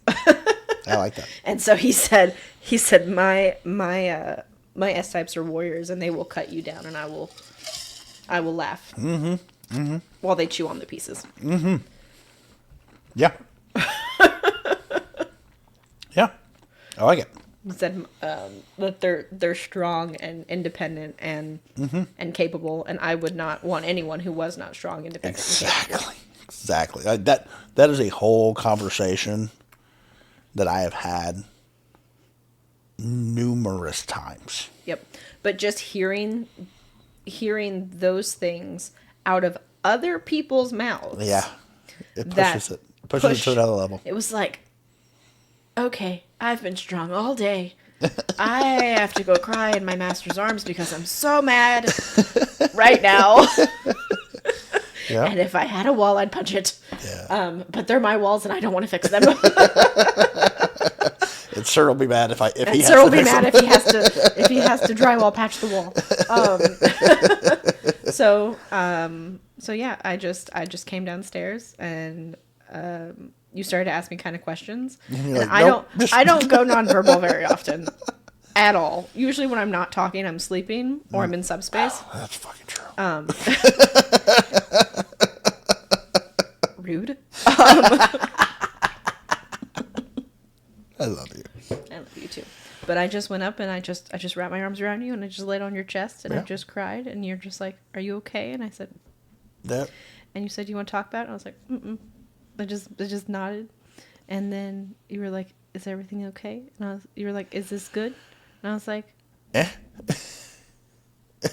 I just did thumbs up, thumbs down, thumbs up, thumbs down. And you're like, "Okay." All right. I'm confused. I'm confused, but you're not dying. Yeah. You're not bleeding out on the floor, and You're not like screaming, crying, bawling. You're not screaming, and you're not punching anybody. So I guess it's fine. Guess we're okay. I guess it's fine. We'll talk. You'll tell me later. You're like, "Can we talk about it later?" I was like, Okay. "Okay." And then we just sat there for like 30, 45 seconds, and I literally cried in public. I just sat there and hugged you and cried. Yeah. And when Scarlett cried on the panel yesterday and said that that the most subversive thing that we can do is cry in public, because like that's what the vanilla public and that's like what societal norms tell us not to do. I was like, I'm gonna cry in public more often. I don't plan on it, but if it I happens, don't plan on it, but I'm not gonna like hide from it. Does that make sense? Yeah. Anyways, all this is to say that after Joy's class, You're raw. I was a little raw. I think everybody was, and it was not intentional. No. The way that we set up those classes, but I think it was the best fucking way possible. It happened naturally because we did not tell the presenters what to present. No. We told the only people that we knew we wanted Nick first and we wanted because Raph Nick last. asked first. Yep. And Wrath was like, "I'll go last." Well, we decided that Wrath was going to be the thing that people probably like the best known name. We were like, people will stay to see Wrath. Yeah, so we're not going to put Wrath first because then everybody will leave. Or they might. Like we didn't want to run the rest, so we're like, no, Wrath is Wrath is go last. He started this shit. He gets to go last. True facts. And so it's Wrath's fault. It's Wrath's fault. It's Wrath's fault. It's Joy's fault. It's Poop Like Alan's fault. It's everybody's fault but ours. Correct. That's how you give good praise. It's everybody else's fault but ours. It's good praise. I'm glad we don't treat your praise class. Yeah, right. And so then we had Wrath's class, which I think was a great. It was a good ending. It was a good ending, and the reason it was a good ending was because it was the only skills-based class. Yeah, it was only practical skills class. It was his Muay Thai class. Entertaining. It was, and also just like seeing Wrath in his element is one of my favorite things. Hearing Wrath with that like guttural belly laugh. His evil chuckle. Oh God, I love that. That is my favorite thing. Like I literally cannot be mad. I could never be in a dynamic with this man ever because see, that's your belly chuckle laugh. That's like not intimidating. No, his is. His is intimidating. His is scary. His sounds like something that you would hear in if you read a horror movie, but like a sexual horror movie. A thriller, if you will. Man, he kept saying, what he said, oh, sorry, I didn't warn you. That was my favorite. Whenever he would catch her off guard. Oh yeah, when his slave was the demo bottom for the class, and he would keep doing things, and he's like, "Oh, I'm sorry, I didn't warn you." Yeah. And all I was saying in my head, and I was like, "People get warnings." It was a joke. I know, it just made me laugh. Fantastic. I love that joke. It made me chuckle. I thought it was great. And then we set up for the panel. We broke for dinner. Yeah. No, we set up for the panel. panel. Oh no, yeah, we set up for the panel because we were already running a little bit behind. Yeah. We were running on leather time, not too far behind. Yeah. We set up for the panel, and oh boy.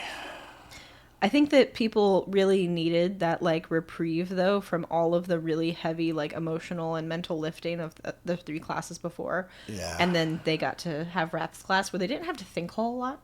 No, there was a lot of Lady fun Aurora was my favorite. That was so. Lady Aurora posted that. I know. I saw that. God, that cracked my shit up. Lady Aurora is someone that I've known a very long time. They cut me up. They were flirting with me yesterday. I didn't have the chance to flirt back. I wanted to. I'm like, I'm too goddamn busy, and you're distracting me.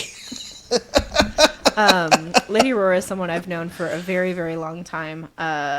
Lady Aurora next time. They were someone I met in Austin in a little kit group called Taco Sexuals.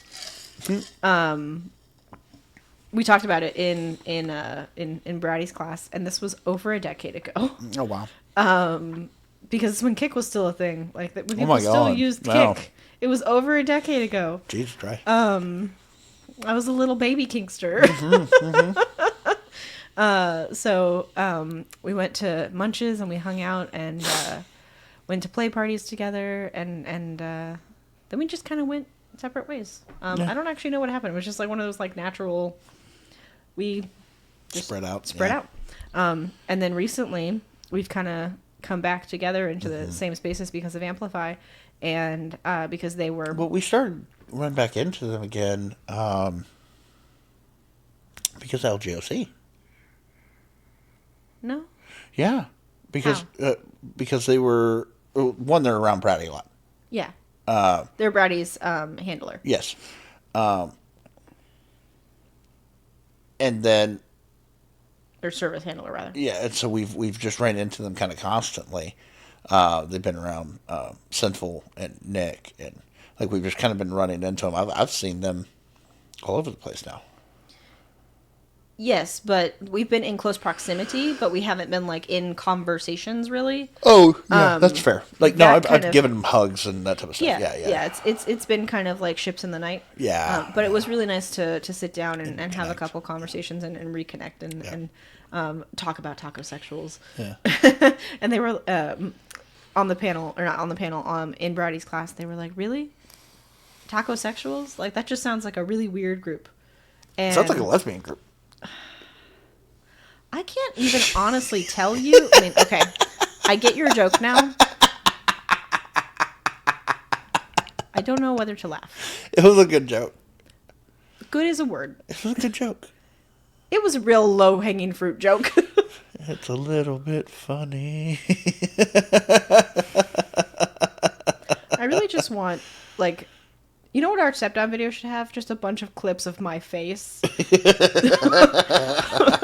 When you say things. Just a voiceover of what you said and just... something. Anyways, so I really couldn't tell you, honestly, what Taco Sexuals was. It was where I met Green. Yeah. It was where I met June and Becca. Oh wow! It was where I met a lot of people that I have kind of become disillusioned from. Most of them live in Austin. Some of them have moved away, and I've moved away. And I mean, it's been a decade. Yeah, or like it's been a long time. Yeah. It's been a long time. It's been over a decade now. Yeah. But someone asked about Lady Aurora about taco sexuals and was like, "Oh, that sounds like a place that you probably were really, really judged." And then both Lady Aurora and I were like, no, actually, like, it was a really fantastic place. And this was the first time that Lady Aurora had ever experienced kink or BDSM or anything. And so a lot of people have, like, horror stories of being pigeonholed. The first ones? Yeah. Well, not even horror stories like that, but, like, being pigeonholed into something, being pigeonholed into a role, being all the, you're not this, you're not this, you're not enough this. But, like... So what are you? That type of shit. Exactly. Taco Sexuals was such an opening and welcoming place. And Lady Aurora said, I have no horror stories. That's awesome. And it was beautiful to be part of their lack of horror stories. That's cool. Yep. Yep. And then we set up for the panel. And that kicked off. And people cried. Ma'am. And got mad. And Lore Master Salago just like trying not to say anything. Oh, him in the back, like, speak. Like... him in the back, talk.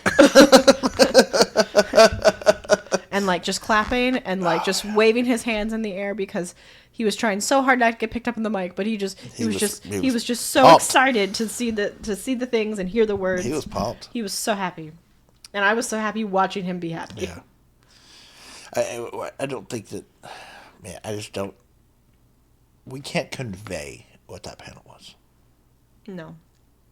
It's impossible. You have to watch it, honestly. You do. And plan for Amplify 2026 because we've agreed that we're going to do a panel every single year. And it is always going to be broadcasted virtually and live. Yes. Assuming that our panelists agree. Then... well, no, like that's going to be the requirement to be on the panel. Well, that's what I mean. Going forward, is that it's in person and live, and hopefully you can join us next year. Yeah, but go watch it. Some things that we will say. It was planned for 90 minutes. Yeah. And... it went for 3 hours. It was planned for 90 minutes. But we weren't done. We just kept getting questions. Mm-hmm. And so I look over at Lady Aspen and we're like talking via text because I'm sitting there trying to, fill in everything. I'm monitoring the stream, doing all that. And I tell Lady Aspen, like, we're at time. But we're not going to start this conversation. But I don't want to stop. Yeah. Like, this shit needs to be heard. This needs to be discussed. We need to keep going. But I don't want to put our presenters in a bad spot. Yeah. And so I typed up on my notes, hey, is it cool if we keep going? We still got more questions. Y'all are killing it. And passed it down the line. and they were like, yeah, we're good. I'm like, okay, cool. And then we took like a brief intermission for them to get food, and because we had dinner. It was ready. Yeah, dinner was prepared. Dinner was ready because we had planned dinner for after the panel. Yeah. Well, dinner was then during the panel. Yeah. My favorite was the fact that we like turned the cameras off, but the mics were still on, so everybody was just like shuffling around like little tiny squirrels. So actually, I looked at it. As soon as I switched that scene, the mic cut off. Oh. So the mic was not on at all. It was silent. But people didn't know that. They didn't know that. Apparently. We didn't know that either. I didn't know that either until after the back. Yeah. It was hilarious, though. Everyone just going, shh. Yeah. Don't open that burger bun too loudly. The microphone might pick you up squeezing like it was so I was over in the kitchen and someone was asking for relish or mustard or something, and they went and they squeezed it and like the bottle made that noise and they were like, they looked at me like that was good. And I was like, it's okay, it's fine. I don't think it hurt it. Yeah. People were like opening their sodas like under the table.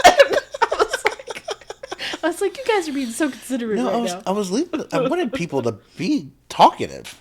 Like, I wanted people to hear kind of what was going on, but, just be aware. Yeah. Don't say something outlandish, But, like, you can talk, whatever. Don't hot mic it. Don't hot mic it, right? And so, we then had the rest of the panel. Yeah, we then sat back down for another hour and a half. Yeah.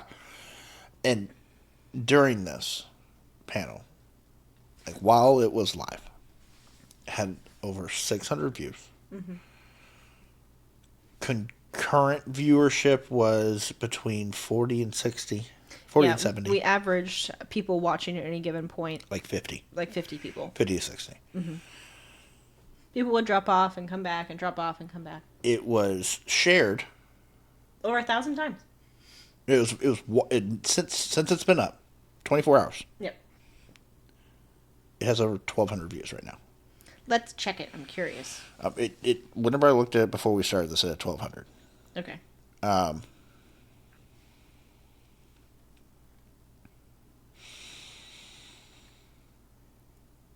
Yeah, it's still at 1,200. It's probably a little bit more than that, but yeah, it's at 1,200 still. And it was shared before it was over 30 times. And it was shared by all sorts of people. Yeah. You mentioned that the current Emsel, Yep. Bellet Still, was watching it and shared it. So did Renee. Yeah, the current Mr. Leather. International Mr. Leather. Yep. So did so many fucking other title holders. So did so many organizations. So did so many people. Yep. It was such an important topic. And what I really loved about it was something that I hear a lot from BIPOC people is they don't feel comfortable in spaces that are not affinity spaces because they have to code switch. Yeah. And there was none of that. There was none of that. And I really appreciated the authenticity that everybody brought and the entire day. The vulnerability, but especially for the panel. Yeah. Because it was live. It was live. So, like, it was live and forever on the internet. Like, it is one thing to not code switch in private spaces, I guess. Yeah. But it is an entirely different thing to not do that on live, recorded, forever. Yeah. This is how people, they may never know you, they may never meet you, or maybe they meet you and they've watched this panel before, but this is how they're going to first interact with you. Yeah. It was the perfect ending. Yeah. And I think that really solidifies, because like one of our personal missions is accessibility for micro communities. Yes. And this proves that can absolutely be done. That it is possible. And it can be done. This is why this podcast started. This is why we ran for our master slave title. Yeah. This is why we decided to do the panel live, is because we want this to reach people that don't have access to these resources, that don't live in Texas, because we had a lot of conversations specifically about Texas. Yeah. But someone we then started talking about California. We started talking about, but not just that. Pennsylvania right now, in the last election, flip sides. Oh. And people love to akin a state's values to the color with which their majority voting populace is. When people don't actually understand, like, gerrymandering or anything like that. Their states can flip. Exactly. On a dime. So quickly. There is the ability for Democrats to pick up at least 5 seats, if not more, in the Senate and the House in the midterm elections. Yeah. And again, like, these things flip all the time. Yeah. But the thing that I was talking about with a couple people during the dinner break, whenever we had that small little 5 minutes. They were like, I love these conversations, especially because we're having them about Texas, especially the question about moving events out of Texas, which we've discussed about. Oh, I love that fucking question. Because these were the same conversations we were having about Philadelphia a couple years ago. Yeah. But was in a blue state, which is now a red state. What I loved about that panel, especially when that question came up, it was everything that I said in my post.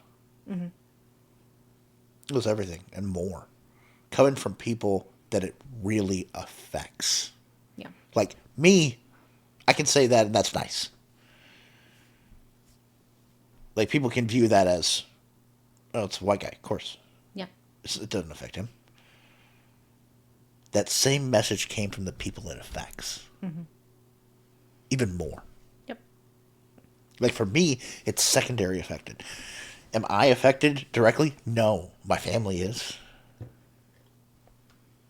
and it's out of protection that it affects me. Mm-hmm. It actively affected them. Yeah. Actively. And that And if you don't, and honestly, if you're from Texas and you've heard these conversations, and you don't watch anything else of the panel, watch that section. Yeah. Just watch that specific section. I hope you watch the whole thing. Yeah. But please. if you only have time to watch a little bit, or you need to piece part it, watch that portion. Yeah. That, I feel like, was one of the most powerful conversations that we had the entire time. That was absolutely awesome. And I hope that the producers of events in Texas watch that. Yeah. Y'all need to watch that. Every producer needs to watch that panel. Correct. To see how to fucking do it. Like, that was by accident. And it was fucking fantastic. That was one of the live audience questions. Yeah. That one, I'm glad somebody brought it up. Brought what up? The conversation around Amplify. Oh, the dissent conversation? Yeah. Yep. Somebody brought it up. I don't know who did that, but yes. Somebody brought up, because we had heard it. Yep. We had heard it secondhand. Mm-hmm. And it was part of our fears that we have talked about in this episode already, that we didn't want it to be viewed that we were white knighting or any of that other shit. Well, it was more so, why are these white people doing this? It. Yeah. There's not even a BIPOC person on their board. There's not even, all that. All of these sort of dissent questions of. Yeah. But what kept coming to my mind every time that we heard that dissent was, worst case scenario, we do it, people make some connections, and they go home and create something better, create something different. That's the goal. That's right? that's the route that we went. Yeah. But then ultimately, what really, really solidified it in my head was the goddess indigo. If not you, then who? If not now, then when? Yep. Which gets me in trouble all the fucking time. So thank you, love you, also hate you. But the panel's response to that was awesome. Lord Master Salgo in the background was literally jumping out of his chair. Oh, whatever. Joy was like, I'm going to blame the fucking BIPOC community because we want to talk about... he's like... yes. That part of that conversation, and Nick bopping in, and Braddy, and all of them bopping in about about that section. We won't spoil it for you, but... No, go watch it. Go watch it. Go watch it. It's...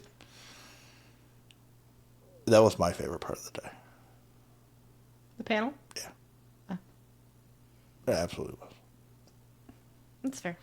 And then after that, people were exhausted, honestly. Oh my God. So after that... A lot of people did not stay for the play party. Literally, as I'm shutting off the cameras, everybody's clapping, cheering. It was such an awesome event. Lady Aspen gets up. And I stand up, and Lady Aspen goes, "We did it!" Just wrapped me in a big old hug. That's what I said at 3 a.m. when we cleaned, when we finally sat down. I was like, "Sir, we did it." Yeah, but she wrapped me in a big old hug. I'm like, "Yeah, we fucking did it."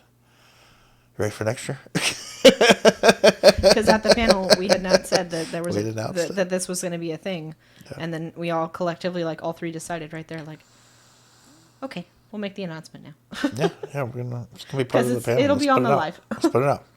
Yeah, we put it out to everybody that was in attendance, but yeah, let's put it out. Man,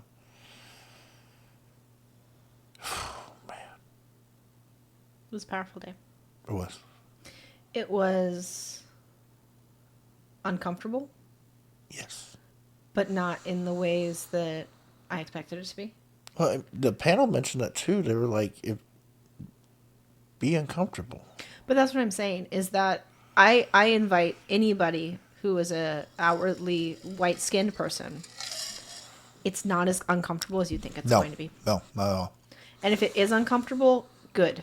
Yeah. It's all that is telling you That's is good for you. this is a place that I can grow. Mm-hmm. This is a place that I need to work on myself. Yeah. And that's hard. Yeah. Absolutely. But like what every panelist said, the first step is to sit down and shut up. It's really easy to be quiet. Keep showing up, keep shutting up. Yep. And then I love Scarlett's advice around the 4 seconds thing. Oh, yeah. That was a good one. That was a good one. There's so much good stuff in there. Yep. Wrath had an idea that he mentioned about patch people that I think we may be implementing. I don't know what you're saying right now. Okay. Oh, I'll tell you later. We'll talk about it later. Yeah. Anyways, so that was Amplify. And people have been, and we've been tagged in so much stuff today. lots of thank yous. Oh, man. Lots of gratitude posts. Lots of love. Lots of love. Lots of. Which don't give it to us, dear God. No. Thank I you, mean, but I'm fuck. gonna say. Do give it to us, but not because of the fact that we did anything that was impossible. Give it to us in the sense that it was hard. Oh, It's fuck, it was still hard. It's gonna continue to be difficult. Oh, yeah. And those gratitudes, those thank yous, those heartfelt conversations. So many people. Those are the things that keep us going. So many people before they left coming up and just saying thank you. Yeah. And when I say us, I don't mean us as people. No. I mean producers of events. Yeah. Producing an event is a thankless job. I've always known that as a former board Yeah, member, yeah. as having produced other events, and been involved with other events and volunteering. Like the backbones of events, whether it be the presenters, the volunteers, the coordinators, the security. None of that happens without the None of that. None of that happens without the people behind those roles. And just like in your dynamic, gratitude is required. Yeah. Oh, yeah. Yeah. These roles are thankless, Yes. and they They're shouldn't done be. out of love. And they shouldn't be. They're done out of love. But just because you should be doing something doesn't Yeah. mean that you shouldn't be thanked for that. No, I don't disagree at all. And I think that a lot of people don't show that gratitude enough, and so people don't recognize that they're making a difference. Yeah. So when I say thank you for the thank you, I don't mean that in like a selfish way of like, yes, I'm here, please thank me. I mean that in a Thank you for giving me the strength to keep going. thank you for giving me your story. Thank you for giving me your energy. Thank you for giving me the fuel to keep it going. Yeah. No, that's fair. That's absolutely fair. So I'm not going to say don't say thank you, because if you want to say thank you, please do. But say it for the right reasons. No, I agree. No, that's absolutely fair. No, I think that's right. Yeah, completely agree. Again, off my soapbox. Okay. All right, you ready to do our Our ritual? Yeah. But specifically about Amplify? bad and fly? Yeah. Sure. Yeah. Peak. Okay. For explanation, this is something that we do after every event. This is something that we do every day, or try to do every day. Sometimes we don't. It depends on the time. Sometimes we fall asleep. We haven't done it the past couple of days because it's just Because taking we've been a while. up so Yeah. early. But Up so this late and up ritual so early. takes a little while. It It sometimes started out can. as a really quick thing, and then it's become like Well, yeah, kind because of you our don't wind down of you the don't day. keep it to like one thing. You have to discuss the one thing. You're the one who makes it long. Autistic. Yes. I need the chronology in the story. So it's peak, which is the peak of the day or the event. Something that was like your What favorite stood thing. out as the thing that really made the most impact or difference, Yes. Pit. What was the worst part of the day? or the event, or like what is something that you wish had gone differently or Yeah. or changed. Yep. Grateful. What were you grateful for in that day? excited? What are you excited about that's coming up? Maybe tomorrow, maybe going to bed, whatever it is. Sometimes it's just, I'm really excited to go to sleep. Really excited to go sleep. And then loved, which is what in that event made you feel loved. Yes, or what or we that do, day. or what specifically in your dynamic made you feel loved. Yeah. This has We become stole part this- of this from some good friends, Chris and PA. Yes. They do Pit Peak Gratitude. We've just expanded it into like this whole life story of our That's a day. whole fucking thing. And it's also tattooed on us. That right there, the Agam, and on her wrist, The Ohimio. is Peak. Well, Rocky Mountain Peak. it says Sugar, which is in Irish Gaelic a Rocky Mountain peak, but not just like the top of a mountain, but it basically is all of the shit that it takes to get to the top of the mountain. Mm-hmm. It's all the rocks, it's all the avalanches, it's all of the dirt and the ropes and everything that took to get there. Yeah. So it's more than just like that's a mountain peak. Yeah. That sounds very serene. It's not. And I have it on the front of my left forearm, and you have it on the inside of your right. Correct. So that whenever we hold hands in our typical position with me on your right and you Yeah, on my right left, and my hand in front and yours behind, they cross. cross. Well, they don't cross. They're right next to They're each other. visible, yeah. They're like this. Yeah. And I did them. Mm-hmm. So that's the backstory on that. So that's what's going to be happening about Amplify. This is the first time we've done this live. I think we should do that. Or live. First time we've done it recorded. I think we should do that when we talk about events. Okay. Maybe. Possibly. It depends on how tired we are. Okay. Peak.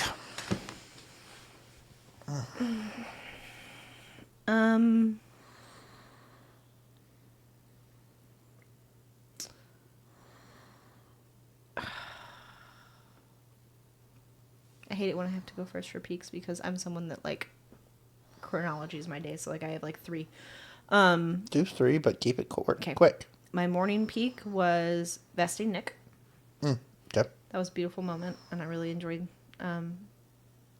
seeing her surprise. Mm-hmm. My afternoon peak was lunch and getting down to talk with Lord Master Salgo, and kind of that continued into like the dinner time whenever we started having those conversations.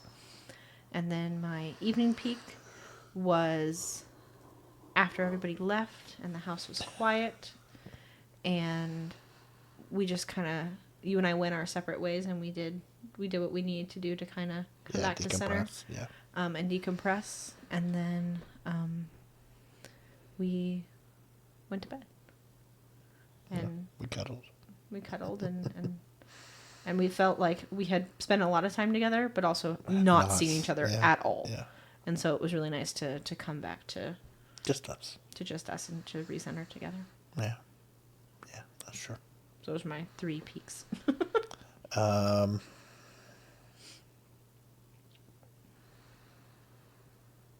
Yeah, I'd go, if I was to do 3. Nick. You don't have to do 3. You can Yeah. do 1. Nick, for the morning, doing the vesting, blessing her and mother. That was awesome.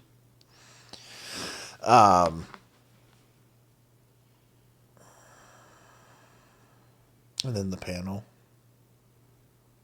That was awesome. Mm-hmm. And then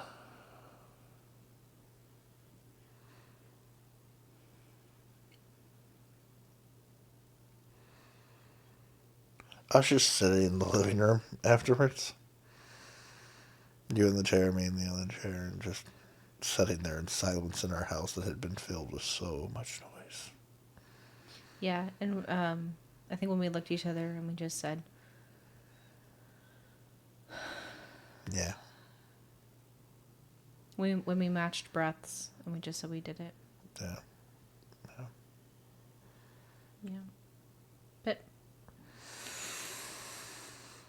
I know mine.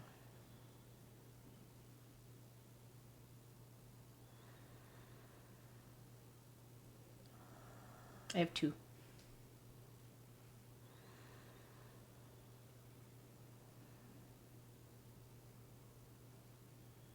Do you want me to say mine while you think about yours? Okay, go ahead.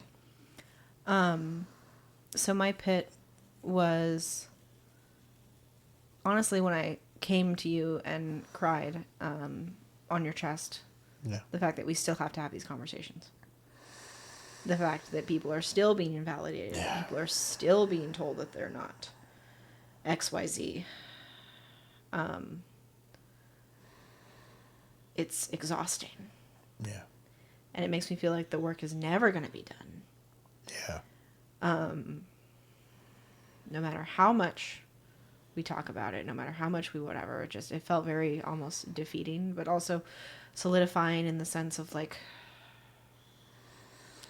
So, I don't... There's this... You just said it. The work is never done. No. Well, I know that, but what I mean is that the work... I don't know. It's not that I mean the work is never done. It's that I mean we haven't moved on to new problems. Okay, the work hasn't changed. The work hasn't changed for this Work hasn't specific changed topic. That's fair.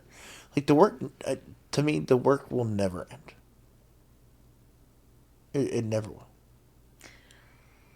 I mean, I disagree with that. At some point, we will put down the baton and we will rest and Us? prioritize Sure. joy. Yes. The work in general, no. Yes. But our work, Yes. At some point, yes. I crave the day that we can prioritize joy and rest. Yeah.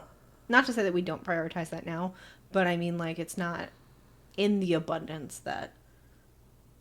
We're not retired. But we're not retired. We're not retired. Also. Whenever we retire, we'll do that.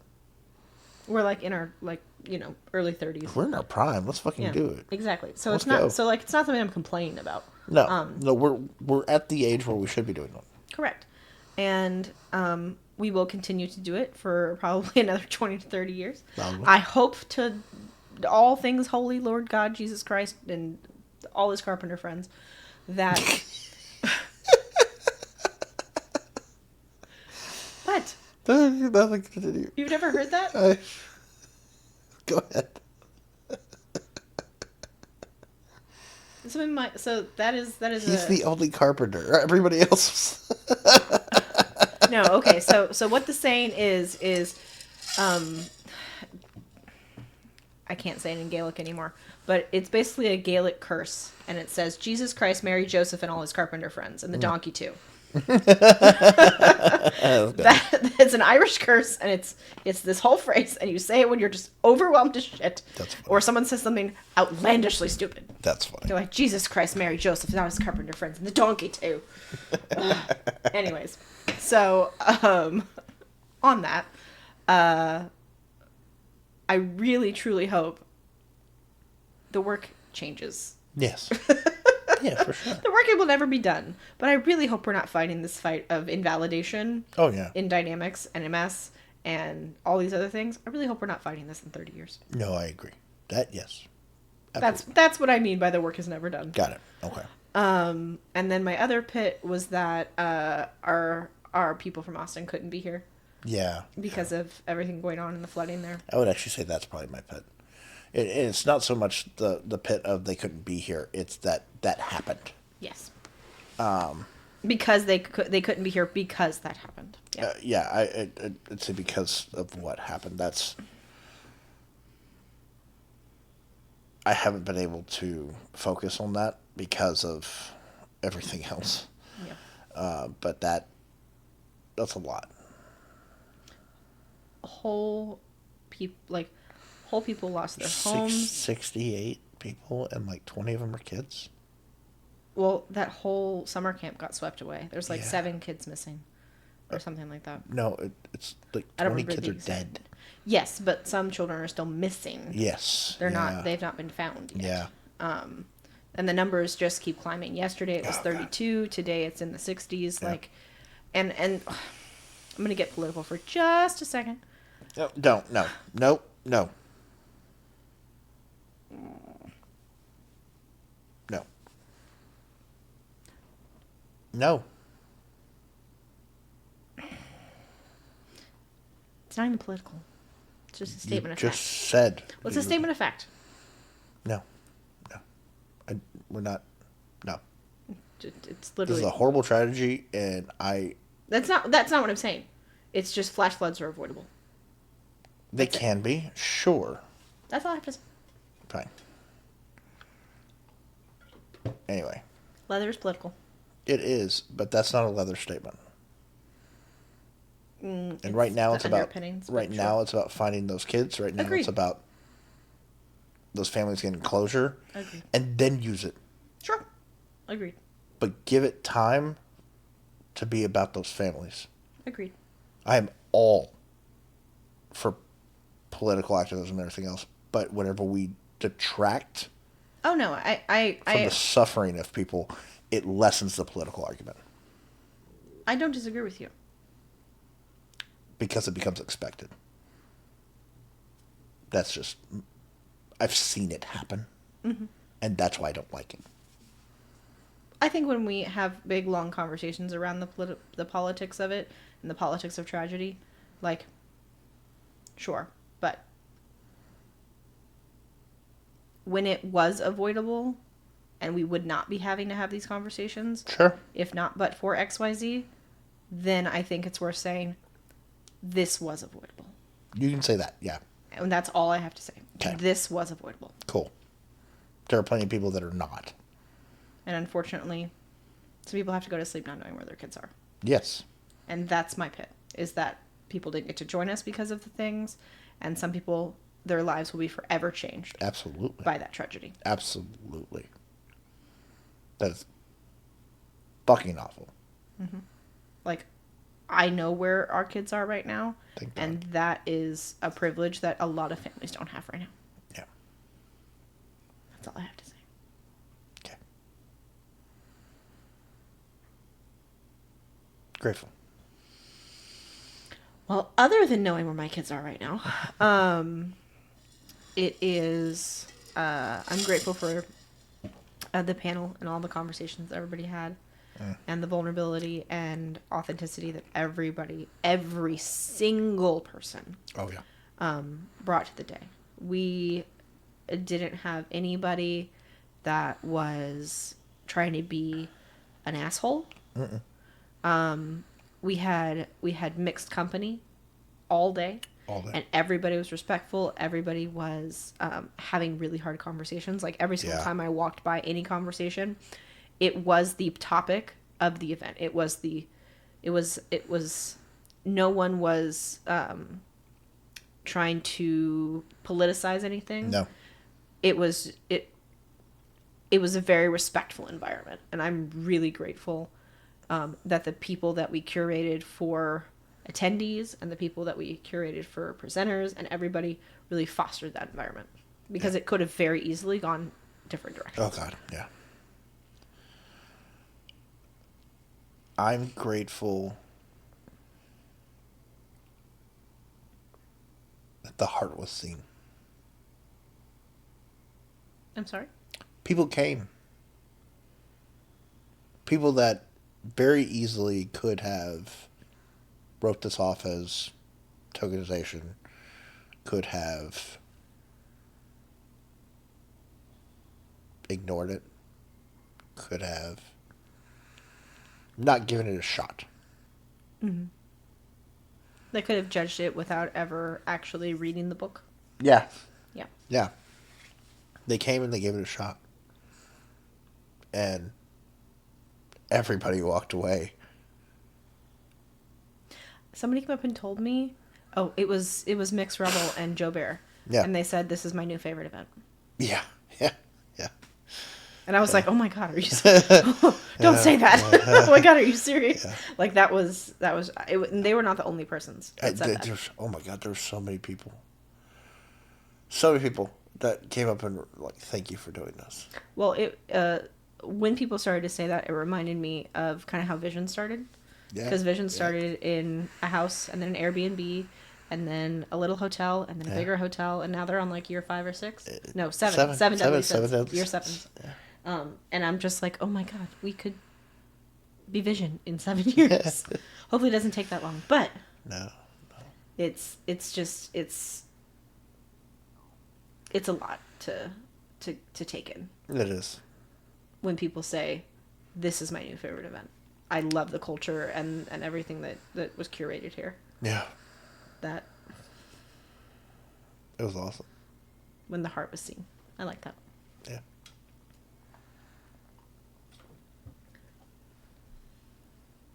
Excited? Next year. You're excited for Amplify 2026? Yeah.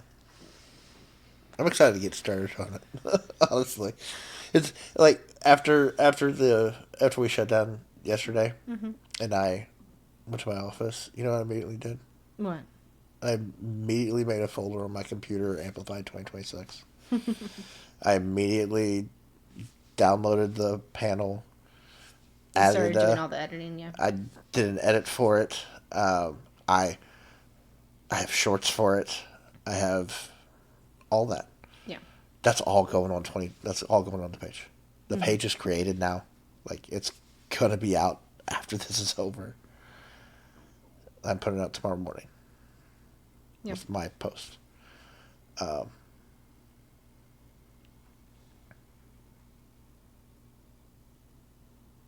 That should just amp me up. So, when I went to college, I started out at St. Edward's University, which is a little tiny Catholic school, Catholic private college in Austin, Texas, and then I moved over to UT.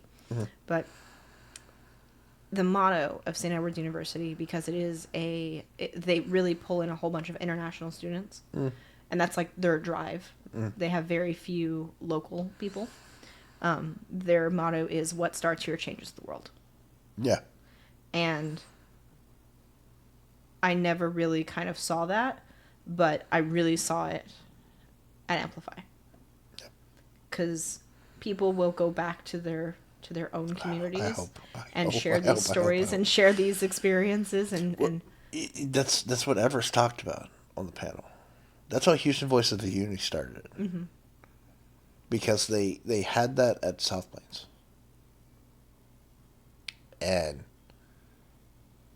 he came back home and missed it. That's what it was. He was like, how do I keep this going? Yeah.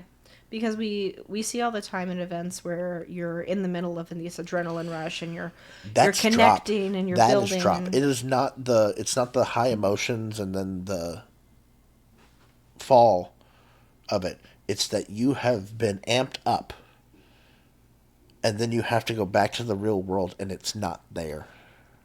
Well, I wasn't even going to say that. I was going to say that we see it all the time. Yeah. Where you make all these grand plans at events. You make all these grand plans we need to hang out more. We need to do this. Yeah. Oh, well, you're in this town and I'm in this town and we should make plans and your group is this and my group is this and yeah. Like we use these events for networking, but I don't see a whole lot of follow through on occasionally a lot of things. Yeah. And so I'm really excited to see what comes out of Amplify. I hope it does. On a smaller scale in terms of what people take home to their communities and who comes back and who reaches out about like supporting next year and what starts here changes the world. Yeah. And we were talking about on the panel that the world doesn't have to be the world. No. The world is your... It can just be... I think it was Browdy that said Brady, it's the my community versus the community. Yes. Yeah. And you don't have to change the world. No. You just have to change your sphere in it. I think it was Scarlett who said, who are you voting for mayor? No, that was Nick. I need to know who you voted for mayor. I need to know who you voted more for alderman. all these other yeah. things, and then Yeah, you chimed I in with could the- not I could not sit Go still to a anymore. goddamn PTA I was meeting. like, well, that's the thing. It's like people think that we got into this political situation overnight, and it's not. It's been a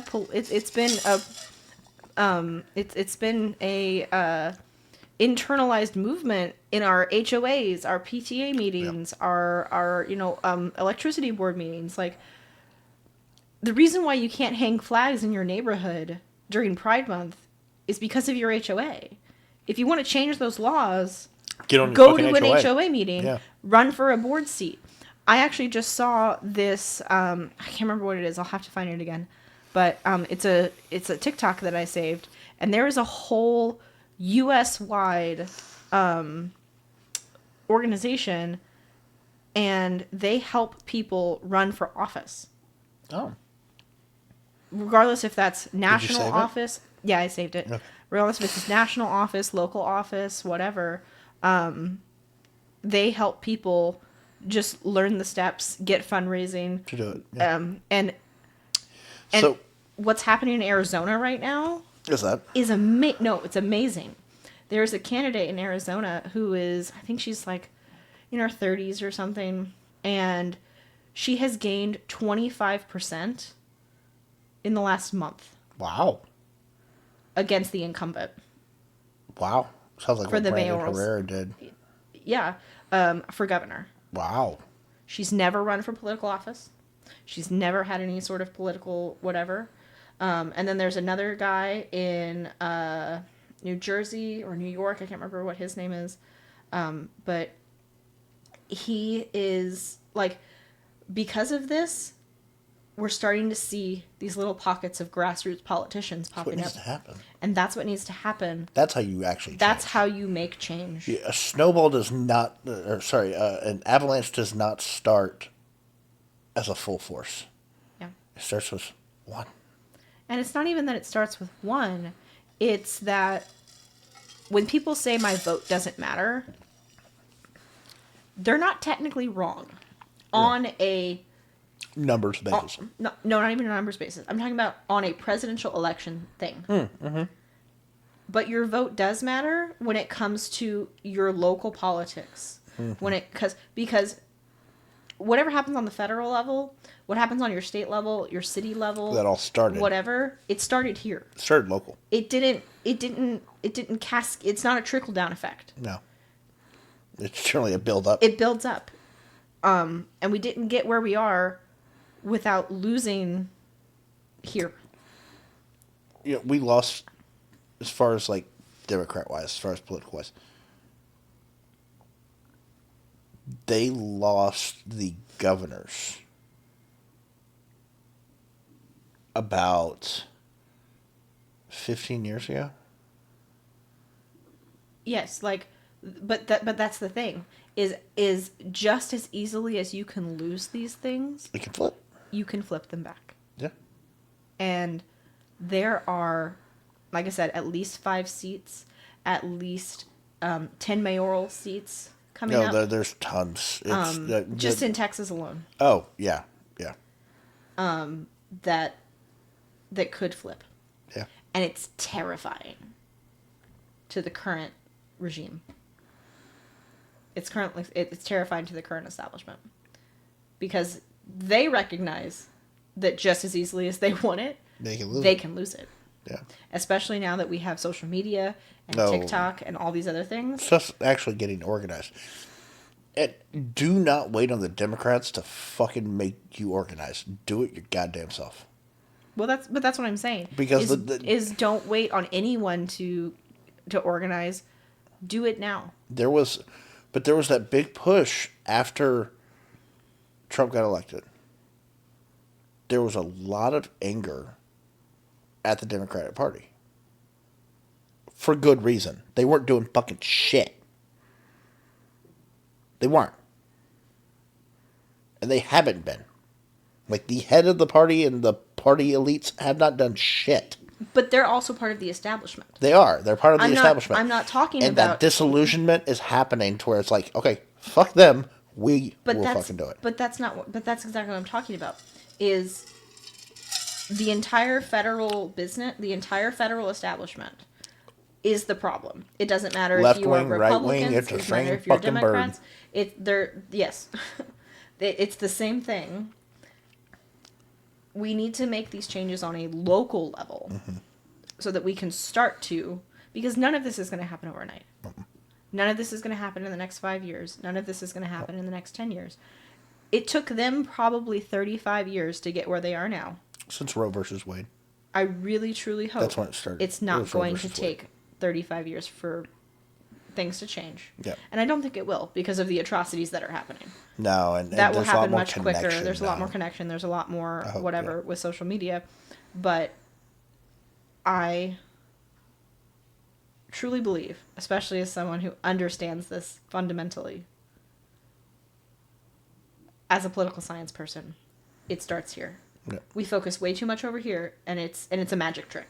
Yep. If you get riled up here, you forget about these things over here. And this is where it starts. This is where it matters. This is where your vote matters. Okay. Doesn't matter over there. We are Anyways. way over time. Soapbox. We're way over time. That's okay. Okay. And left. This is why our rituals turn into... This is why we go to bed an hour early, because we start these conversations. Yeah. You do it most of the time. Loved. There's so many times.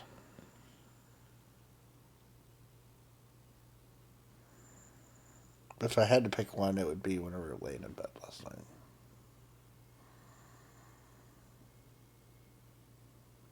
Just the end of the day and cuddling, and we did it. We did it. So Yeah. I shared some... I don't feel like I did enough for Amplify things with you last night in bed, and you were solidifying that, no, you played to your strengths and I played to mine, and my strengths were just a little bit more forefront than yours. yeah. Which is true. Because you are the content king. I'm much better on an interpersonal level. You are. People come talk to you. I put it out. People come talk to you. Yeah. And sometimes I forget that. So you make me feel loved by reminding me that I'm valuable, You absolutely are. and for letting me run over way time on our Oh yeah, big time. on our things. These are my favorite though. I love doing these. Yeah. It's like you and loving talking about us. I love doing this with you. I love just talking with you. Yeah. We always say that what drains us is vanilla life, and then we go to events and then come back together and We get energized. we get energized and make plans and do stuff and things. And Yeah, it was so funny. Like, we literally saw that happen this year. Where we went, like, 3 weeks without a con, or 3 weeks without an event that we Almost were a month. doing or Yep. planning for. And we're just like, we were getting snipey at each other and Yeah. everything else. Yeah. I need my people. Yep. I need my community. You know? That's what builds us up. Yep. Gasses us up. But that was Amplify, guys. That was an amazing event. We hope to see you for 2026? our next one in 2026. And if you have questions, comments, concerns, if you Ideas. if you have ideas, if you attended, there'll be a survey going out in the next day or so. Yeah. We leave for Southwest to compete Wednesday. on Wednesday. We're fucking crazy. Literally right as we probably are going to be hitting event drop from Amplify, we're like, let's go! And Let's we go don't- compete. And then we don't stop for 2 weeks. Yeah. We're fucking awesome. Again, you say things and then my face does things. Anyways, but yeah, that was Amplify. That was like the last 6 months of our lives. Oh my god, yeah. on top of everything else that we've discussed.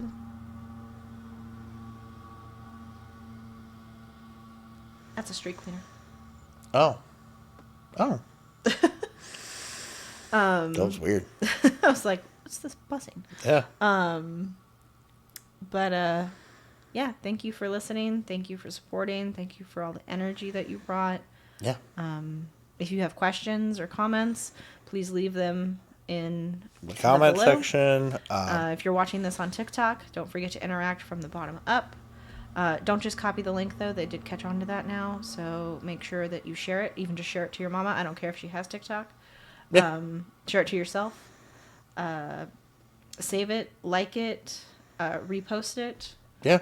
Go watch the panel. Yes, please go watch that panel. And with that, I think it's time to say. Next time you see us, we may be the Southwest Master Slave and getting ready for South Plains.